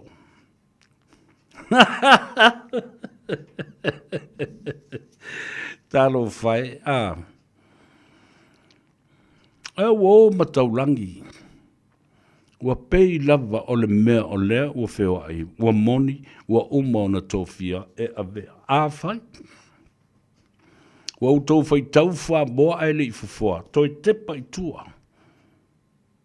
Ile mata upu, o lo fai le fai ngā pānota, ai se ei, ia fui maono teo, ma pu elo na ata i lunga o le fufua, o le fonga fitalai, e mamana le na fua le atunu. A o le i loa lava le nā, o i se fai ngā māno na tūlai mai. Tau tala pea u ilo uso o i le ngafitasi le fionga fui mono. Po le fionga fo i ate o lango le uso tu ofi e i ate. O se eilu na fo ma pu e le ata. Ai le i au maia le fai unga o le whainga malo le atu e tau ave sa moa ina umai ala pāloto le lua felus fuma le tas. Ele nau te le tau whai atu le mea na tūla i mai. Ia au tali tonu fwoi. Ia. Ua maan malama mamanino iai ia le fionga le ngaftas. Ia ma au te wha maano tu fwoi. I lona lava papale malona ona sa i wai tele mea ma te wha soa. Malo uso o le sa tau ave le tofi. O le tu malo whalea lili. I paia inga watu wana i atu. Le foi la wo la wali ia matau langi le fonga fitalai. A o ana le la. Ana le la. Le o sa no ai le sunga la uli ana maria toa. Wa mai a le fono le fa le tui o le fa tu tu i le tu sa mo o tas. Wa tu i na tu nei le mata upu i lumo le fa msinonga. Na ia fai e le whaamsinonga. E tō tolu tangata, me whai ona lātou whai le mele nei. E me whai ona awe tui le epa. I le whaamsinonga. Ele ngata le mata upu le fong ftalai e fa pena fu le mata upu. Ale to mai tai paremia. Malaysi vaenga ia e to lima. Leo ma ua fatu ina ai se minority government le taimile nei e iai le tali tonunga e soli tu la fonofo. Ne la wa wat e tau foi le mfai ona ave. E le sunga lauli e mfai ona ave. Ma fasilingia ma o le me moale sa tau ona leva ona fai. O le fasilingia e le fionga le fonga talai. O se tala mai i le whaamsinonga ma walunga. O i lato wia, o le lato tiute ma le matafa ioi, o le pui malu, o le tula fono whaavai, o le tula fono au tū, e ma walunga ma sili atu na isi tula fono uma. O lo whaata oto nei. Ion. O lo no winga. E te tau, ona whaia se whai unga, whaatope le whaamsinonga, mawalunga, ina ia tu umai i luma le mata upule nei. Awa o le fwoi la toi toso, ma toso ai lava. Ma umi ai lava ona le whaia se fono, mo usuia le fono le paramene. Ia le lau tātou whaalongalonga tuni iai. E umi se teimi. Whai o le whaia se fono, a o le whengai o le atunu, ma le tolu se fulu aso, e whaatino ai, le tūlanga pangatia, ma le mana o mia o se soani, nati mo Samoa, ona o le tūlanga o le pē o le tise. The state of emergency, but the Parliament of Samoa needs a state of emergency. O lo tūla i mai ai, wha le tonu nei, ma ua le mautonu ai pēra le atunu.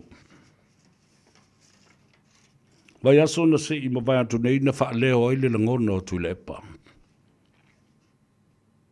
Ioe, ta wala atu i se tusi. Malona tali tonunga ua ta tau o na toi wha fo i e la auli malana vaenga, le lua se lau wafe ta la. Lea na tu ina atu wha mea lofa. Ele fionga le te tai au wao le kalesia sa mo tuto tasi le asofitu sistak ile lalulangi atoa.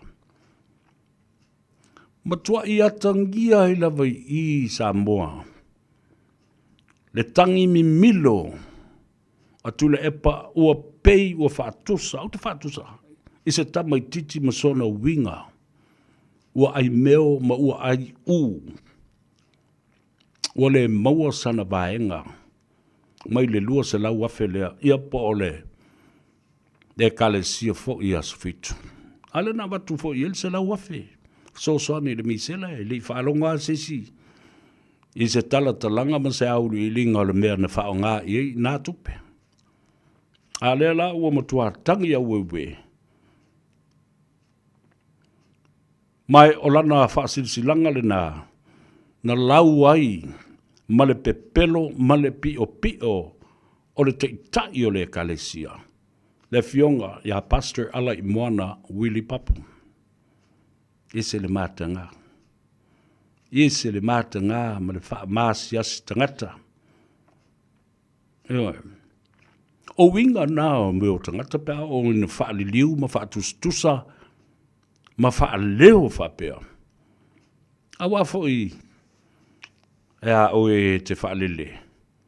Ai nofo ma mai tau Samoa ma le teitai malana e kalesia ma le lato komiti whafoe. Tele ia o vaenga ua satia ma poi ai le tamali anga o le kalesia. Ua liki mai itua le pepa sa na o le kalesia malana osi ngā whengainga, a letter of offer, mai ile nupi wha. Alele ua whaari mai lunga o le ata lisito ina o po ole sau mai siti ma. A lana polokalame pe fau el polokalame o wawa etu iain. Ale ua whai mai ale whionga le parii, pano moala, e wha soli tu la fono. It is illegal to expose and defame it and breached the rights and privacy of an organization such as SISTAC. Ia matoi whai mai.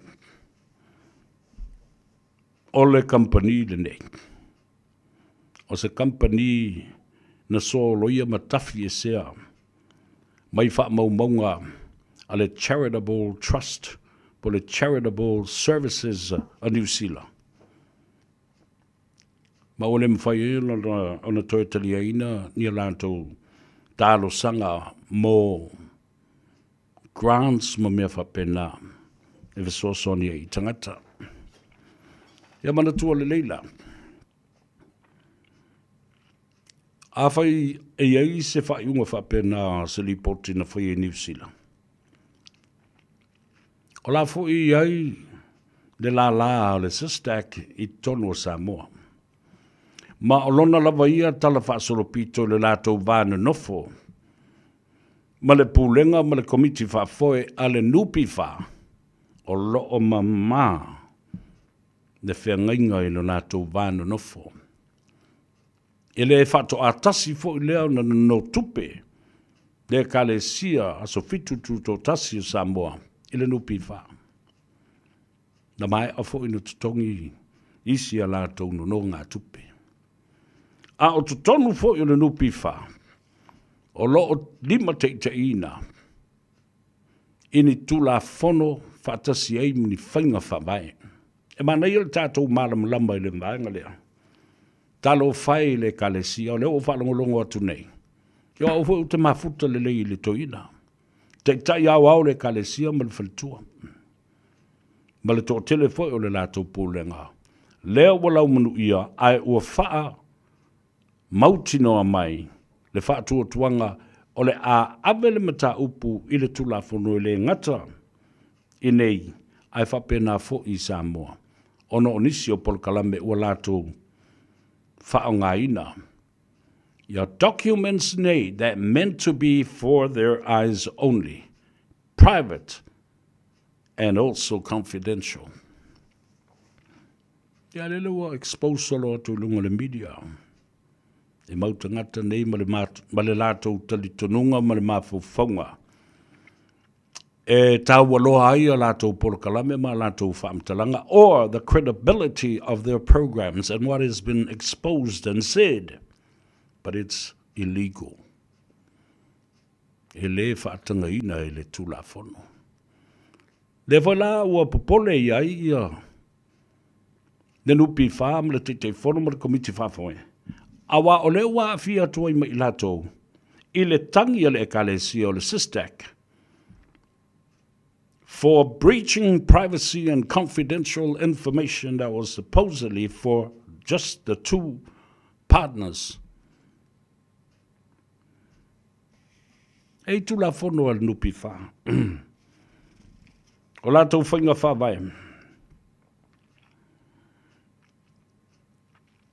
E mawhai ai, o na tui nātu, no ngā tupe i tangata whaisau whanga. E le ngata la o le kalesia o se whaalapu potonga. Ai o le toa telefo i o lātu tangata o lo o ngā rurue, manopia i Samoa, lea fo i whaia lātu sa whanga. Lea fo i totongi a lātu sa whanga. O le si whainga whaavai ale nupi wha. E no atu tupe i whaalapur potonga o lo o iaia lātou securities, po o iaia lātou aseta, mani whaamānu ianga, whaale tino, o ni a lātou mea tō tino, e mawhai o na whaamauai, ia se no ngā tupe te le whapea.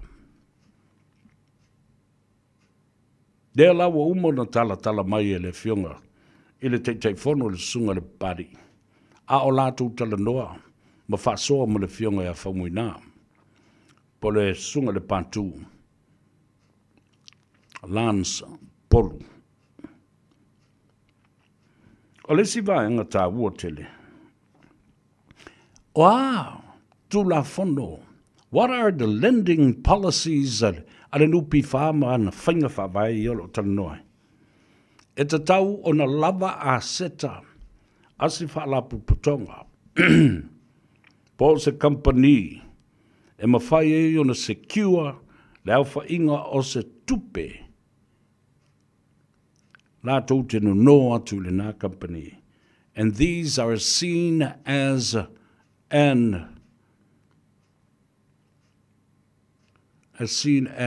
assets to secure the loan criteria. Tauna lava seta. Fa mawai le loan le pay os collateral pos a guarantee or le security. E te tau fōi na vaai I records ma le tala whaasolopito. O tangata nei I le teimi na ulua I no noa mai ei se tupe tele me le nupi wha. Mai lo fōi, e te tau na lava se he cash flow to service the loan and a good record of their history le tala whaasolopito. A se sila nei la iai I le nononga tupe le na whai nei e tusa male sfurma le 3 miliona tana. O mea ia leo mai I lunga ma ua surface nei ma ua tala noa ina e tangata. Ona e mafua mai. I le sunga ia tula epa. Whape na fo I male sunga ia leala. La toa nei na mulua I wha leo ina le mata upule nei. Ina ua manu malo mai le whatutua I le atua sa moa e tū malo. Ma teitai le malo, ma tau ave le malo sa moa. Whato a iwa masina talu ura toi tō fia iai le whionga ia pari I panoa e a vea ma teitai whono o le whalampu pitonga. Tō a iwa masina. Ai sili atu le fitu se 4 miliona tana ua mawhai o no atu I tangata. Whape nā fōi I pisi nisi ma company e ao fia ai ma le e kalesia le nei. I le a whainga o tupe nā. Ua wha matu atu. Kala e vesi ma pisa ai. Whamai ua tete le tele nei tupe ua wha matu atu. Lea na ngina I lava, wha leo mai o na isi pisi nisi ma na isi kon kalate ma me o ma whapena. O lea, o le ma li o le loto, ma le bar malamba I whainga whaavai ma le tula whono ale nupi wha. Ai e moi whoileta. Nā la o na whaia le kalesia le loan lea. Le se furu ma le 3 miliona lea, e wha sao ai se fale tali malo sa ona ia e se tasio min star o le kapeneta a tui le epa ma le HRPP. Le fale tali malo le na ia pia. Lea la ua umona mai le whengainga. Ina ia lava le tupe ma a seta e secure ai le loan lea le ale sistek. E o le lato fale sa la o lo iei nei e pia le leva fo i ona umusa. E si lia le 2 miliona tala. E o le fale tali malo e si lia le 10 miliona tala. A tu fatas e si lia le 5 miliona talao a seta ma mea tōtino le kalesia. E se kiu ai le loan e 3 miliona talao e whatau ai. Le hotel ono le a foreclosure. Ma se i le whale tupe. Ua le mawhai e se tasi sa avea minsta o le kapeneta. A tui le epa ma le HRPP ona toi te toki. E ala le nā. Na sila e loa le kalesia. E tā ua le toe tau fi mamau mai. Su e se tupe. Whatau ma whasao le ola o le businessi lea ma le whalitan malo. Ale la e whanongolongo tu nei ia tu le e pamale he chapipi. Ai. O mea na whai. Ai. O mea na whai. E se whai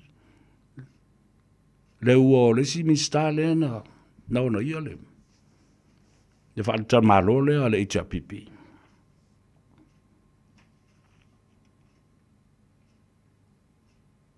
It was a loan to save the hotel that was owned by one of the ministers in Tulaepa's cabinet of HRPP that was prepared to be foreclosed and taken by the bank. O le tiutu malmatafa yo ia le nupifa. Ele ngata le amai o tupe o tangata. Ai whape nā fo'i ona ia I la tau le mandate. Nupifa's mandate, NPF's mandate is to invest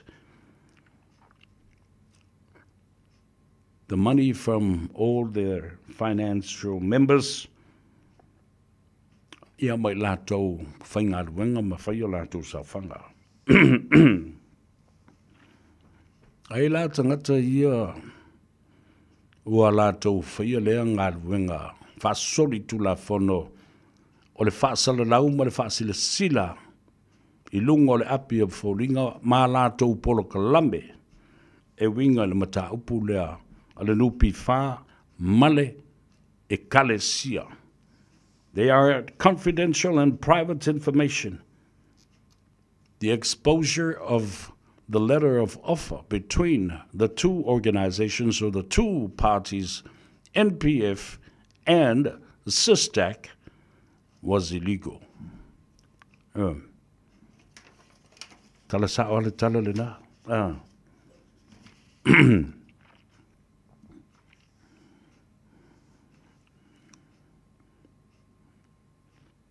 E la le bele wo tilo le yai.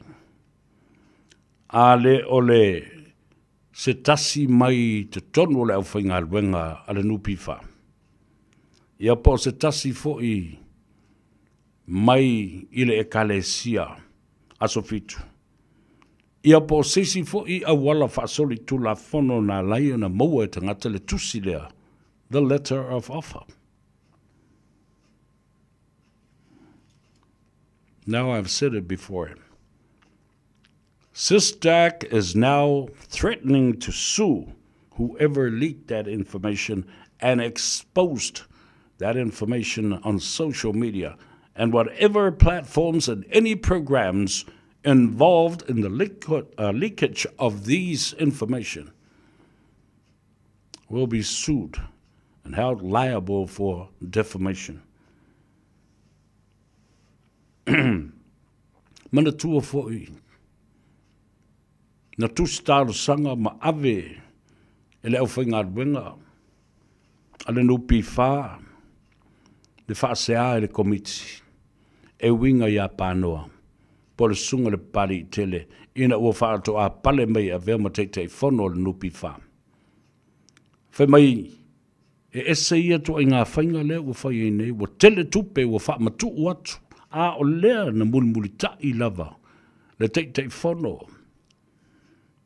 I tula whono ma whainga whaavaya le nupi wha. Lal mena o iai.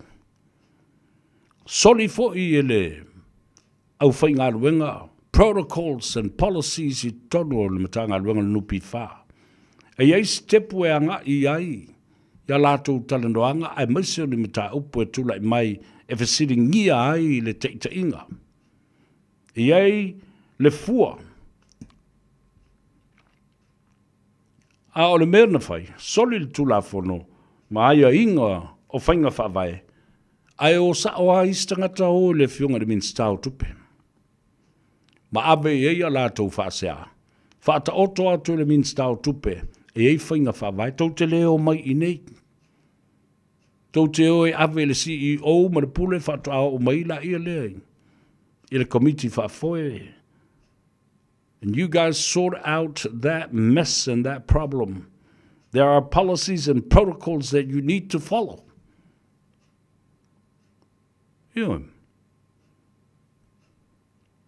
A leo o, skepu wakwa I skipi resi mea ai o anga I o. I tangata e le te tau na o iai. Lale mena tula I mai. Wha malo lo mo le tolu masina le sunga le pali. Ai o mai komiti e lua komiti na lato su ea le sunga le pali. Ma le te fono o ana tu maananga, o ana wha atonunga, male mafua anga na lai o le wha matu atu le tupe e lata le fitus full miliona tala. Au mainga. Ami o tonu le te fono. Tai e whaia le ngā ruenga ma le mā e le ngā ma le wha maoni ma le muri tai I whainga wha vai. A le nupi wha ma le tula fono e pui ai. Nāle meno I, na mā puni uma ngutu. Tulau wha whonga le tunu. Lei masesi na toi tautala. A lea la o toi la langa maile nei mea. Ona ua mafua, ona ua ai uu. Waloto leanga, watau wha leanga. Ina ua le mau atu sina pausene mai le lua se lau wafe tā la ua momoli e o alai moana. Ia la uli. Malana pati wha whai. Ua le avea I se malo. Ewe. Le avea I le minority government. Maua e tuila e pale tala o a matua I whaali. Loa lama I ana tala ma upu e la lafu. Ioa. Alare nā e mare te le lo wha mamla mai nātu. I se awala manino e loa ai. Le meo le wha tama I titi o le mafo whau o le meo le tangata ua matua. Ai le se I fe tu na I le tō whaa. Ma le whautanga ma le moe sa ele. O ai lea a fia I. A fia le whaiwhi au. Ma lana e kalesia le lalulangi atoa. O le ale me whanau mai I tangia le kalesia. Le vaenga whai ma lo latu te tai. Nāle si me mimilo I le kalesia. Mimilo u malava ona tangata lotu. Ia sa moa atoa. Matunu I fafo ia lango atu. I le whatuatua I le atua sa moa utasi. Ma utari tonu o le mea le nā o lau utu. Lau uma la unga alai moana. Whai whea uma. Ia ma le tai fias furu afeo. O tangata lolotu o le kalesia. Good on you. Ioi. Toi whafangu mai ai. I le mafau. Le whatutu la I o nai whaiwhe au ma le au whainga wenga le atua tamasa no whioi o le langi. Whatutu la I luma o le whamasinonga. Ma whamasino ina po le ale me o le tongi ai a la tu la fonga. It was the beginning of the end. Tala le nā le to ino. To le fō whawhisi, ai ono le au pepetele. A o ua malo lo, mai lona to finga. O le fofonga feta lai ma tau tia fo I leo le pale mene lona vai tau ma lona tu lai mai. Patalo fatu lau fionga, I le whasina to le fōa, a wau te lolo e mai mo mai, ma e mata matapea. Ma tapu ai mai peo na tātala noa. E so se teimi e te malo loa I Samoa ma sila mai ma talo mai na ia manuia. Por kalambe le atou severa. E le ngate le ngā ngaifo whaiwa. Ai whape nā fōi. I le tulanga tā ua. O le whasoa o le tānoa awa I le astonai e te maua le sau. E nāla, tā upule nai le rouna le sistak talo whai. E le toi ina loto lofa. Ma atu o tau langi o le whaiwhi au le sunga ia. Alai moana, Willi Papu. tua manino i nā le tau whaaleanga o tangata, ma le māla malama i tula whono le nupi wha, ma ana whainga whawai.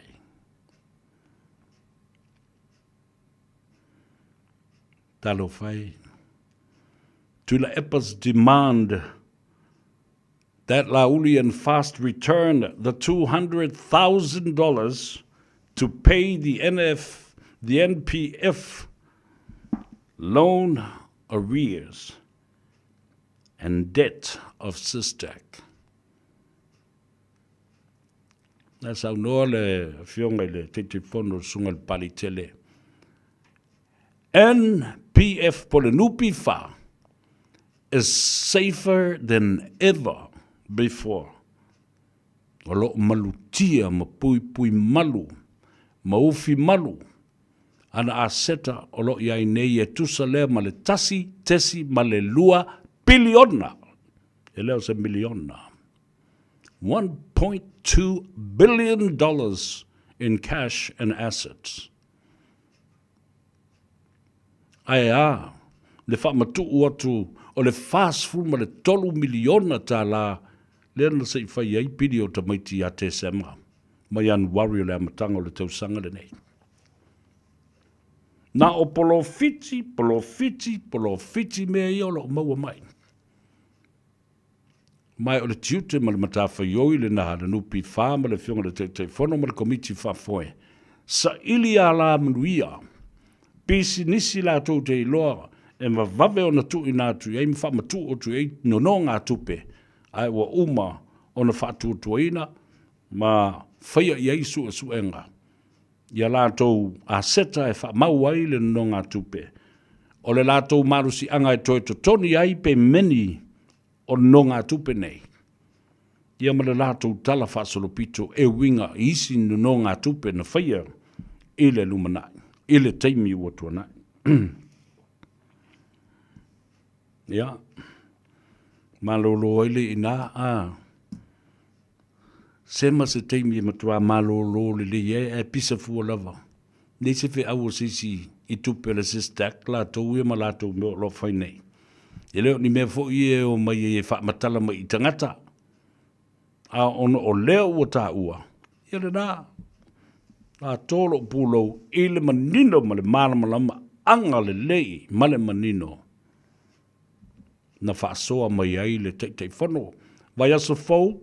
Le fio mai le fionga, le sunga le pari tele, I le tātou pora kalambe, o le tātou pora, o le tāno ava. Nau whatu e pule oi. Po le tāno ava, po le ngā ngai fōwhaiwa. E mani le tāno ava le e te le te mi tā te whasoa ai. Ma se I au tāla tala ai. Ni swinga sa ye le matanga ruenga tele finga fa vai o le o toi ma fai na fatino le temi le nei ma le ala fo le na o le o na fatino o nisio nga ruenga o tangata o leva nei o le vai tau o tu le epa na o le tali yes sir ya tu le epa mana tama ale ala o tau nuu mai le wa whaolo le nupi wha. E ala I to mai maa ngā wa I mea le ta mau a inga. Wha ngāio inga o tupe. Ma le sa ilinga on investors. E vave eo na wha ngāio I tupe e lātu watinae. Ai to e vave fo I le return. I le interest rate po le tupe tului. Ia wala wala wha mango le nā mea ea. Awa na pawale mea o le wa tangi mai o le matua loto leanga ma le tau wha leanga. I la tau talandoa le mata upul nei ma wha leanga. Le matanga ruenga le malo.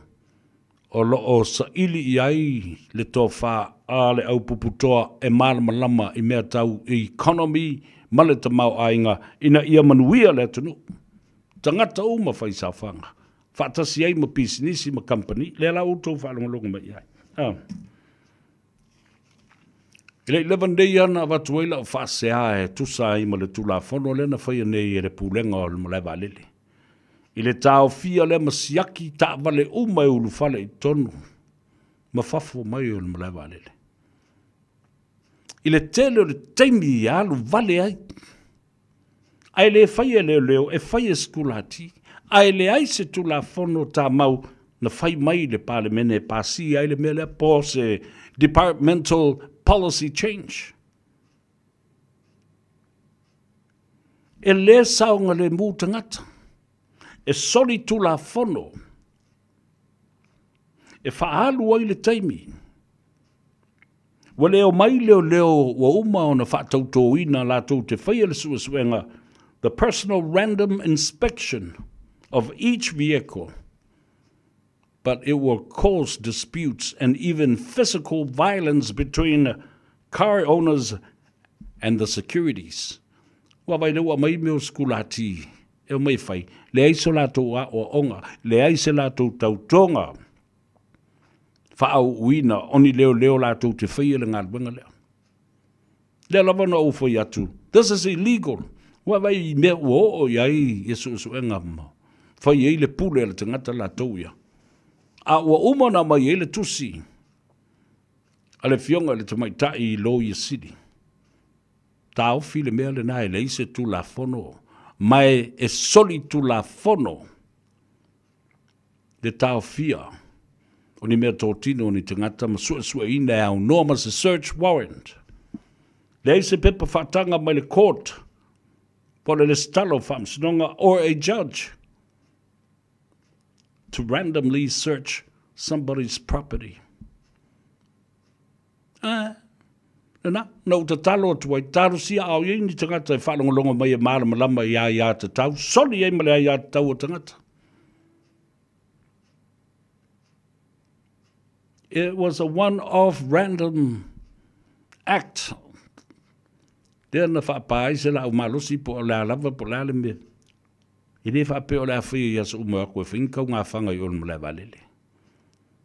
A whai o le pui ngā sangu le mu. Follow the procedures of passing a piece of legislation. Follow le tu la whono. O whainga whaavai. E pāsi ai se tu la whono ma alu le due process. Ai le mana o le tangata la tau ia o tau sisila ia. Amnanga o le makanga runga whela ko kula whongo pingit kula whongo. Yes, of course. You can have departmental changes in policy, but follow the due process.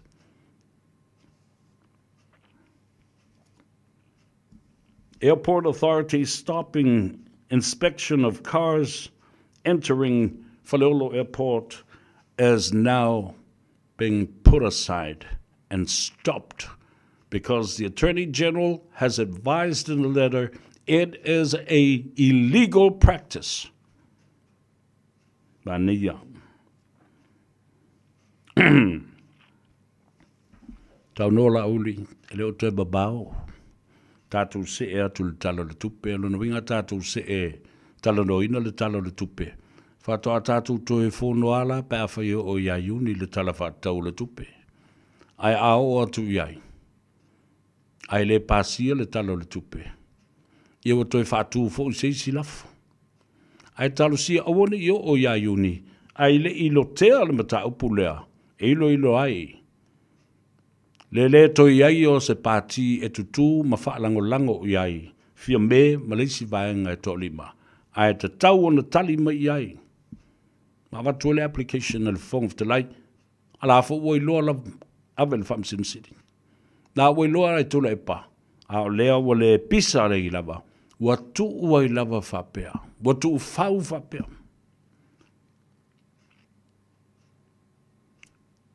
Mai o te loa fōi o la ua whawhau le porokiki na ia lango atu le whainu mera atu le epa I o. Ea, ina ia lango ma pasia le tala o le tupe. Pe a whai le nai toi usu se whono. Mai le teimi nei a o whea ngai le atunu. Ma whainga tā o le pē o le tise.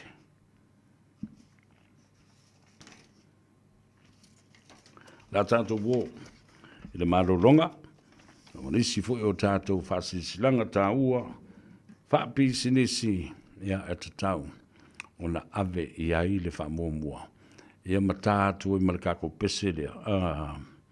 Ia, e vavai i ai foe, ia e maise fo i o le mana vai, ma le ngā ngai fo whaivo le atunu i le nei aso. Ma lo le ngā lue, ma lo fo i le tau watai i a saunga le mū, i a le anga i atu i mauta malawa.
model.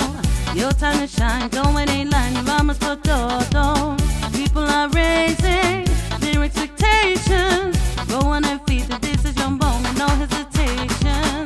Today, I feel it. You paved the way, believe it. If you get down, get up, oh, when you get down, get up there. Samina, bina, sangalewa. This time for Africa. Samina, bina, waka, waka, Samina, bina, sangalewa. Anawa, Samina, bina, waka, waka, Samina, bina, sangalewa. This time for Africa. I want my pony, biggie, bumba, one head to say. Auntie singing on the journey, biggie, bumba, from east to west. Party, waka, waka, my, waka, waka, my, Song is this, we must see for ya. This is Africa.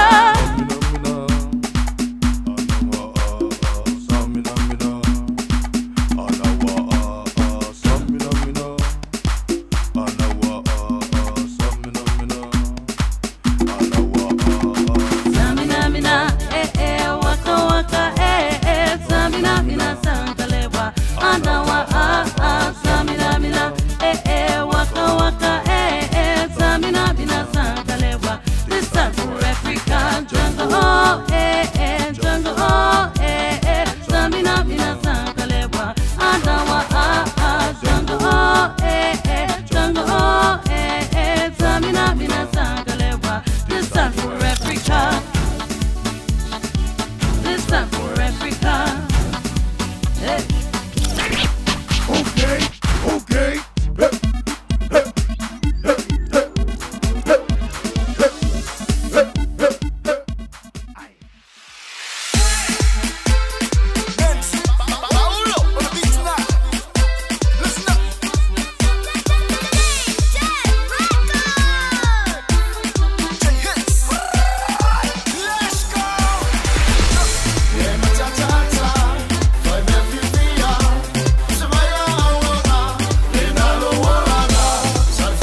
Ia le na, whaafianga sui filo i e whaala i o whoga I lunga le ala tele.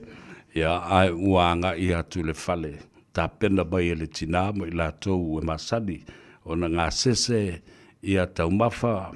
Ia ma tā pena ngā o le loto I whale. Domestic purposes and use and duties. O le tau mawhatanga.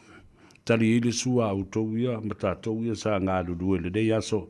Ale pau ale me o le tau nuu muruia le fale, ia, whai ngā lotu fōi mo si ngā tau langa o le dei e fiafi, mori eire vi inga ma le whaafitai I le atua, o tau nuu ma le saunga le mū, I maota malau, malana pui inga le dei aso atoa, ia ma I la tau fōi, ia o tā pena, ia le tau mawhitanga batali ngā sua o le afiafi. O le vai aso le nei, o leo amatai ia whiutunga inga I le vāo New Zealand ba le atu kuki. Ona o leo wa atoa le leila wa iai. Ia le ono se furu tausanga talu ona wha mamulu atu e New Zealand le atu kuki. E tuto tasi ma whailo la atu malo. A le mali enga la lea na whai e le lua awhi luas furu ma le tasi. Ena ia e mo I lawa e whaile malo o le atu kuki. Ia po Rarotonga. Ai so se lato whenga inga lawa e whiai whi whaataua inga o pisinisi, o ala manuia, o le puipuinga, o le saunga le mu. Le soifua maloloina, o mea umalabana, o awala infrastructure, defense, and economic issues. E te taua o na toi fasili mai a New Zealand. Pei foi lelo le ala leo ngā na watu i tūtō tas. Ai uma pei o lau ta mama lau tina e fasiri mua I ai o na whāto a whaia la ia leo se whai unga. Le ala le dao le ese senga o le malo Samoa ma le malo o le atukuki. Le ala ua mana o le atukuki e whai a le la tautus whalau. Awa o le malienga na na whaia le lua whelu sultas. O le anga ai tangata umalawa, mai le tangata matuasa I o le pepe. I le Sitseni New Zealand, ma le tupe New Zealand e whaonga e Rarotonga. Lana mea leo o tūlai mai nei. Lea ua tūlai mai le pale mia fau e o le tangata e swafa ya Mark Brown. O manatu wain. Le aila, whaile whenga inga pe o le mea lana na whai a Samoa. Tuto tasi a Samoa ma whai a Samoa ona tonu as an independent sovereign state. Ia wheo soilo ma la tukuki la tau ia, saini le whenga inga maha, saina I le vai aso na sei ma vai atu nei. O le ao mai ei saina e whai awala, infrastructure. O le a fia saina, I tonu e whai I tūlanga o loa ma whi whaataua inga I le vā o le atukuki ma saina. Infrastructure, a wala o whale o mea uma saina. O le system atoa o a onga ma mea uma e whai saina. E whai ele mea nā. O ia ma whingota o le ngātai whale ma whangotanga saina. Umana saini le whengainga. E mai saina e whaile mea nā.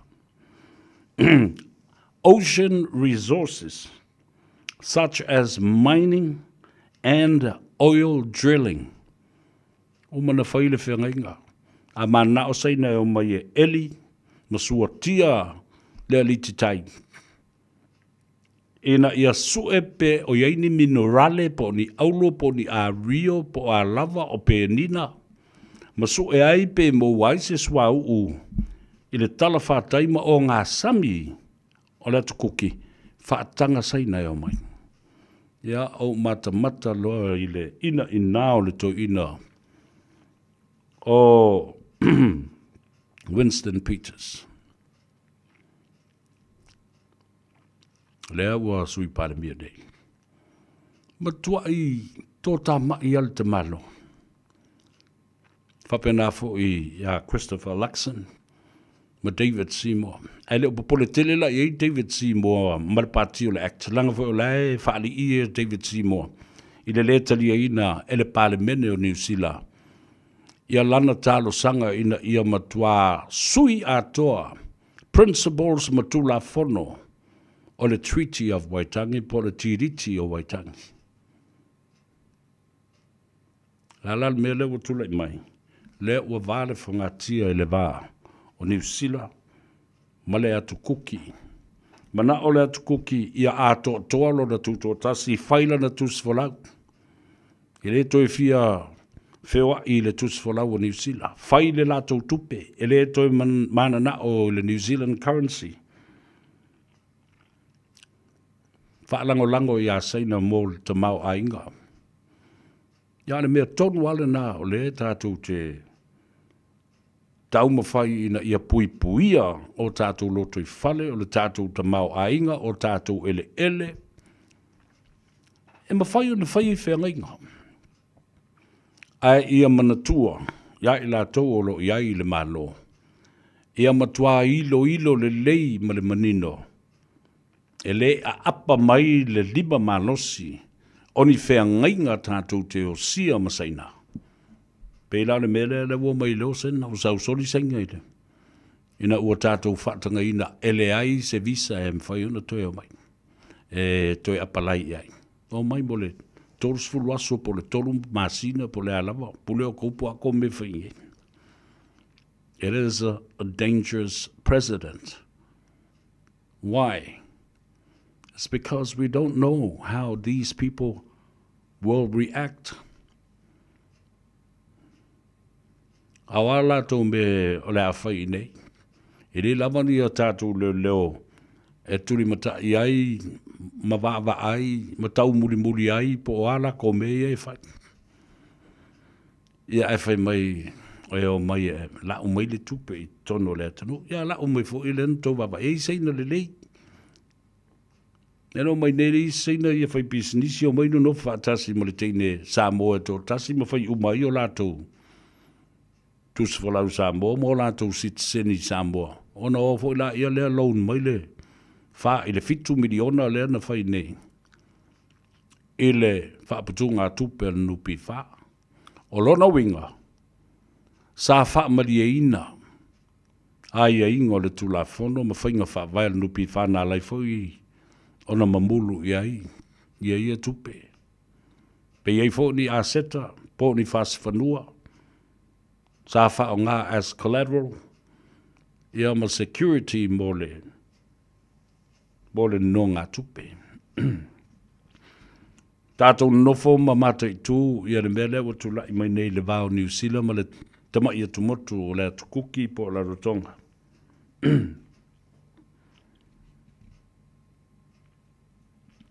E o te fia tawalunga atu le mea matautia le o tu lai mai i le atu nuu o tonga. Walanga e ono tu lai mai le mea whapea ia i tātou. I le teimile nei, e matautia e whaitau wafe maafe ta ngata mai fiti. Wale o toi no nofo ma whai ngā ruenga i fiti, a o sa ili a vanoa, i visa whai ngā ruenga, e ngā lulue ai i company faufale, company fai awala, company o turisi, ma fale tali malo, e o lava, i unu ngā li i maua tupe i tonu o tonga. Wa o i ai, i a tina matama i ta i e tausi tama ai i whanau o tangata nei. Ale li poti lala ta mai ana nafi.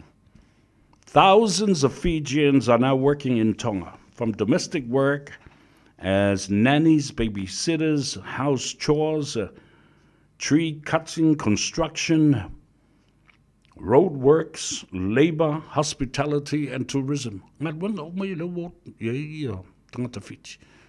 La me le tu lai mai nei. O le mea fo i lea, e ono tupu mai i lo tātou o tunuu a leo o mua au avatua, ma whaata atu le lumanai. Se mana onga whaapenei o tātou motu o uso tua oi. A whawhita uri la ia leo tu lai mai nei. Taunu uatu tangata nei. Tangata whai ngā luenga nei mai fiti. E le i tāpe nā se tū la fono. No laws, regulations and policies were in place to handle thousands and thousands of migrant workers from Fiji to live and work in Fiji. Ele yeidi tu la fono o tu sia ma pasia ele palemene ele awinatu o tangata ni to tele. Long hours and little pay or no pay at all. Mete is full valu I tu la e ngāru lue I tangata. Tangata I mai fiti tono tonga. A emo ale tongia ia pele ato fo le tongia te is full valu I tu la o ngāru lue. Companies withhold passports but no working visa. E taunu ura te ngalua se company. Se ilo e le company. Ia le tus folauna e arwatuai. Ai le ai se whaatanganga o se visa whainga ruenga lo lobby ai tutonu. There are no signed or written contracts. Le ai ni malienga au tū o whea ngainga whaatangata whainga ruenga. Po ni malienga na o employment contracts. Whamai na ole mea ta o le kong kalaki ku nguku. A verbal contract between companies and the people from Fiji. Tarusi awone I eise me whapetu la I mail tātou o tino. Awafoi, tātou tele toi mana o mia nisi tangata whapene, tangata ese atu e otu tono le tātou o tino. Awai o mele teimi e le mwhai ai. Pea whai e le eini e tātou tu la whono tā mau. O le ua pei o na tatala ai le awa noa I a saina. E sau sori e le toi mana o mia o touni visa e anga I mai ai.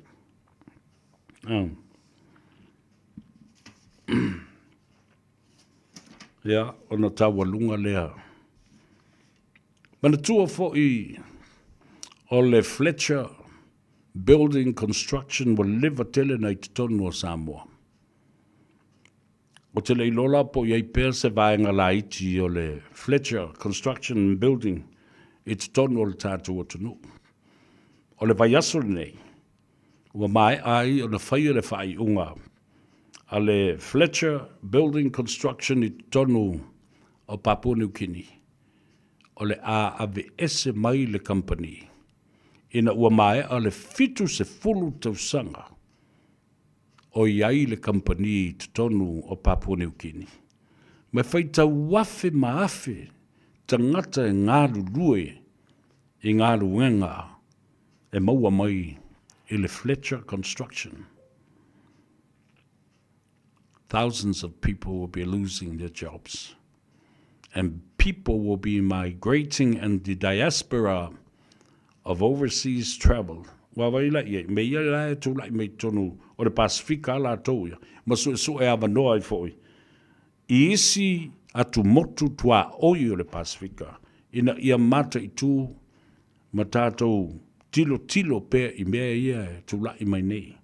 The changes in the labor market and jobs.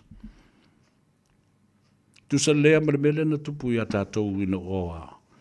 Tu la ile yasaki. Fia hafe. Ma hafe. Na ngā lulue ai I company te tele ino atu I fafu. Le yasaki. Ia pei fu o tātou I tele o tau sanga ua. O mawai. SPDC. The South Pacific Construction Development Project. Fia tau sanga o ia I tātou. Ma tele ngā luenga sai. Ano oa le teimi ue loai. O tau ngata. Le totongi o tātou. Nā o le tai toru tā lai le I tū lai le nā vai tau. Nā ai isi tangata o lai totongi ai le minimum wage le nā I Samoa. Ina ia sefe a avanoa mo I tātou. Sefe a avanoa whainga luenga mo tātou tangata. Poi malu mai o tātou fast vanua wai le whapea o tangata nei no nofo I hotels. E o tangata nei wha awofo I tangata Samoa. Ma o la lato wala na I malo E papa I ai ma o atu o lātou lima. I whasi whanua. Ma lea whasi whanua I lisi ai. Ma whaatoa e whaatino ai. Mana nofo ai. Ma whanu whanau ai. Ae. Ia lena. Ia olona winga. Ola ofo e su se sia tunu u e whaavalea. E taungo fie te isi atu. So these kind of huge companies, when they know that they are ready to move and outsource their products and manufacturing somewhere else where they can offer very cheap labor, it will happen. Ina ia manatua ai o tātou te tai mea neu a mata ona whaatata atu. Ina ia lātou mālamala mai. I mea ole atu tupu mai. Tariffs trade war started by Donald Trump. Le tau inga lewe nei o whewhātau inga ma la fonga I lunga o loa mai isi atu nuuanga I tutonu o le United States. Lea o le a fia I fo I matatou o le Pasifika. Lele. Wa 20% ave ia Tonga e watu e la tau mea o loa I tutonu o Amerika. 2% le ua whawhai le pātua o Fiji I le awinatu o latu o loa. Lāre mea le la whawhai a Samoa. Nā whianga na Samoa o le tula I mai o le tamalo le mautou o loa lala ma papa o le mamalu o Samoa I to tonu o le malo tele o Amerika. Maisi stete e pe o Hawaii fa pe fo I territory o le malo o Amerika Samoa. This is called economic suicide to the United States by Trump's executive orders. Le la ua le malia saina whasanga tauru masainga. China has retaliated by slapping the United States goods with 34% tariffs. Canada, 25%. Mea umai tonu inei, o le mea le nā la whai e kānata. Mexico, the same 25%. Panama, 25%. European Union countries will do the same. Yeah. Ole ta walunga le nā o le tātou Polokalambe le dei aso le nganga I fo whaiva o Samoa. Se o wawa atu po o I le tau ave pasi o le pasi moe. O sau ta lo whai. Sau seu si u whanua. O le a whaatari atu I le whiuri o le pasi moe. E whaatari ai ia le wa moe. Ai mo le temi nei whaafatai te le atu. I le whaafonga tāpua ia le atunu. Le a fo se tala ua le tau tamali I lau whaafonga mai. Ia whaafo I mai upu ia le a tau sa vea. Ka lia umo olu e ave o le mako kanga me ka kawha lei whaakaukau ma whaamamango. Ia tātou toi whiloa ia I le aso a tai au. Maruia ngā ruenga o tutoe. Ia ma le whemalanga I fo I ma le whetaloloa I lunga ala tele. O malo longa matali ngā sua mausu ngā osi ngā taulanga I le fia finei. Te talo whale ainga. Ia manuia tele le whaasaunga le tātou tuno e mese fo I le au whainga luenga tatofi. Mana pēr lau tau launga ma lau tau te talo lo whaanono manuai. Ia awase manuia o Samoa. Ma tafi e sea ia nei ngase o malo. Ua whaapa ia mata. Whaati ngā talinga. Wa le mautonu ai le atunu. Ma ua whape nao na valiano ai ma whaatutu ma whaasanga le savidi. Ma nofo ma mafo fau ma pula atu. I mea ona o tutupu mai le tātou malo le pale mene ma le kāpeneta. Ma au tau I le mautafono. O le ale tali o nei mea oma. O le au tū le nao lea o le launga e wha muta ma wha umai ia le tātou Polokalame o le nei e whiawhi. Tātou toi fo'i le atunu. Tātou toi fo'i i tangata o lo iai le pule. La le pule le na. Na to tofi ai malo, e o tono le mauta. Ma le pale mene na ia, soala o pule le manuia o Samoa. Nan me leu tātou baba ai atu nei ai. E matautia, e le manuia lau. Ka talo fatu il tua fine ia stau tu vale ia whapea foi ia le tua fine ia fale. Whapea nā foi ia leuso ia luaiva na tapu, ia whapea foi leuso ia ili lilo mai ava. Sydney ma Brisbane, aftai le anga lei, tauru watu lau tau vai, ia maua i lau tau malos. Patalo foi le tina matua ia tau whao, i mangele, ia la malo atu le tapua taunu o tu fo i lau vai i le aso te au ia maletina ia le lofi ina i Tennessee a mo mo le nau taunu o atu ia lau vai ma lau kiliva i le afia finei Samoa ia tunu ue fio le lalulangi ia ma tātou fale o loa masani ia lo i le tātou vai i le ola Sfulu Malitolu Lappington Road in Otara. No iai le fionga il saoli ia tuala taua tau pautino ia whapefo i le whalitua ia peka ma le ainga li. Awhi ia na mua lau vai Sfulu Tolu Lappington Road. Tātou se e mai i Manurewa, lua Sfulu Malelua Templeton Place. Lua Sfulu Lua Templeton Place, Glendon i Manurewa. After yatu i le tātou maketi le nā mo le awanoa lo sulfa e tui le atunu ma mwaina o tō vai. Ia whapena fōi i le tātou maketi o le Tasi Market i le o ngā tonunga le mo o le tātou taulanga whātau i mangele. Whapte iantu i le sunga a whaolotane Peter Silva. Ia whapea fōi i le fionga i le i Ampasa o tamaiti sulfa i o Samoa le sunga le whawhengainga ia Reverend Larry Tupai Lavea male whanetua ia Sau Helen Tupai Lavea. Ia e tawalunga le tātou whalaloa. Le tātou marketi i nā Grand Market i le tulangi Sifo, Numeratasi, Triangle Road i lunga i Massey. Ia o i nāia nga i ei le tōtele o i lātou mai le tulangi le nā Sifo.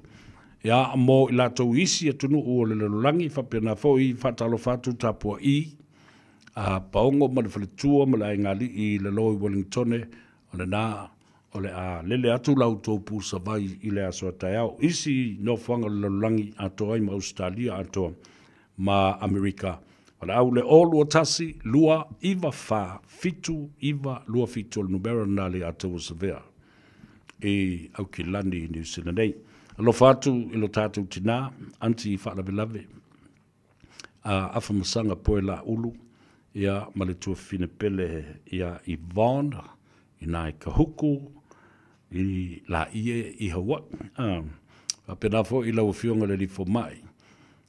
Tofa Dr. Tavanā mo le fritua, po le fitalenga fo i namlo ulu le li professor, ia ma ia tatalo ina ia wha manu atu le wha moe le wha lau i lo ino le tātou tusi o anga wha vai o Samoa, the core cultural values of Samoa. Ia, mai se le wha longolongo mai. O lo mole atu o lo wha anga o lo mātou tina, ia la whaitele, leulua i alii, so alo wha pale pale mata o le alofa la vea.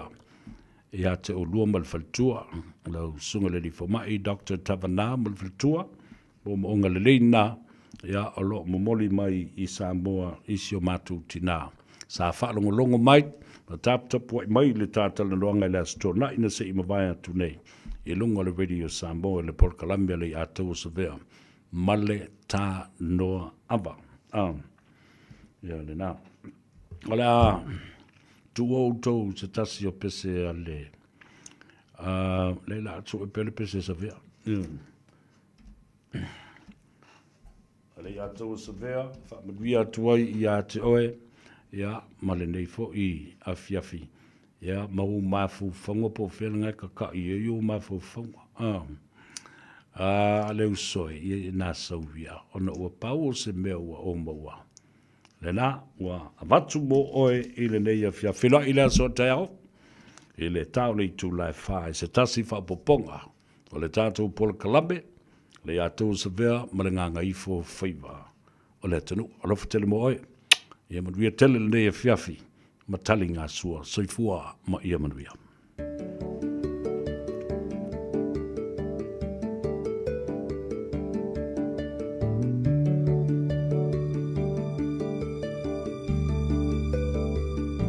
Wow le pongisa whaapeo na puniti o le la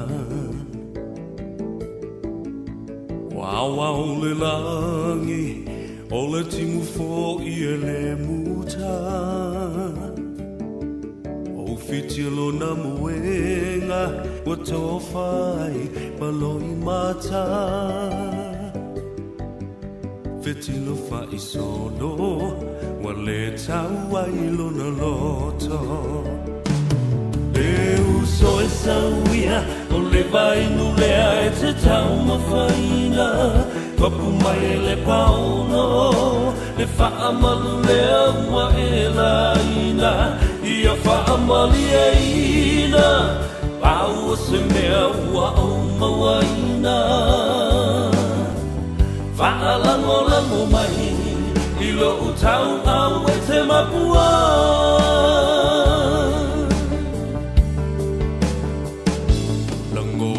le fia ai se fulu se nese I whaalawai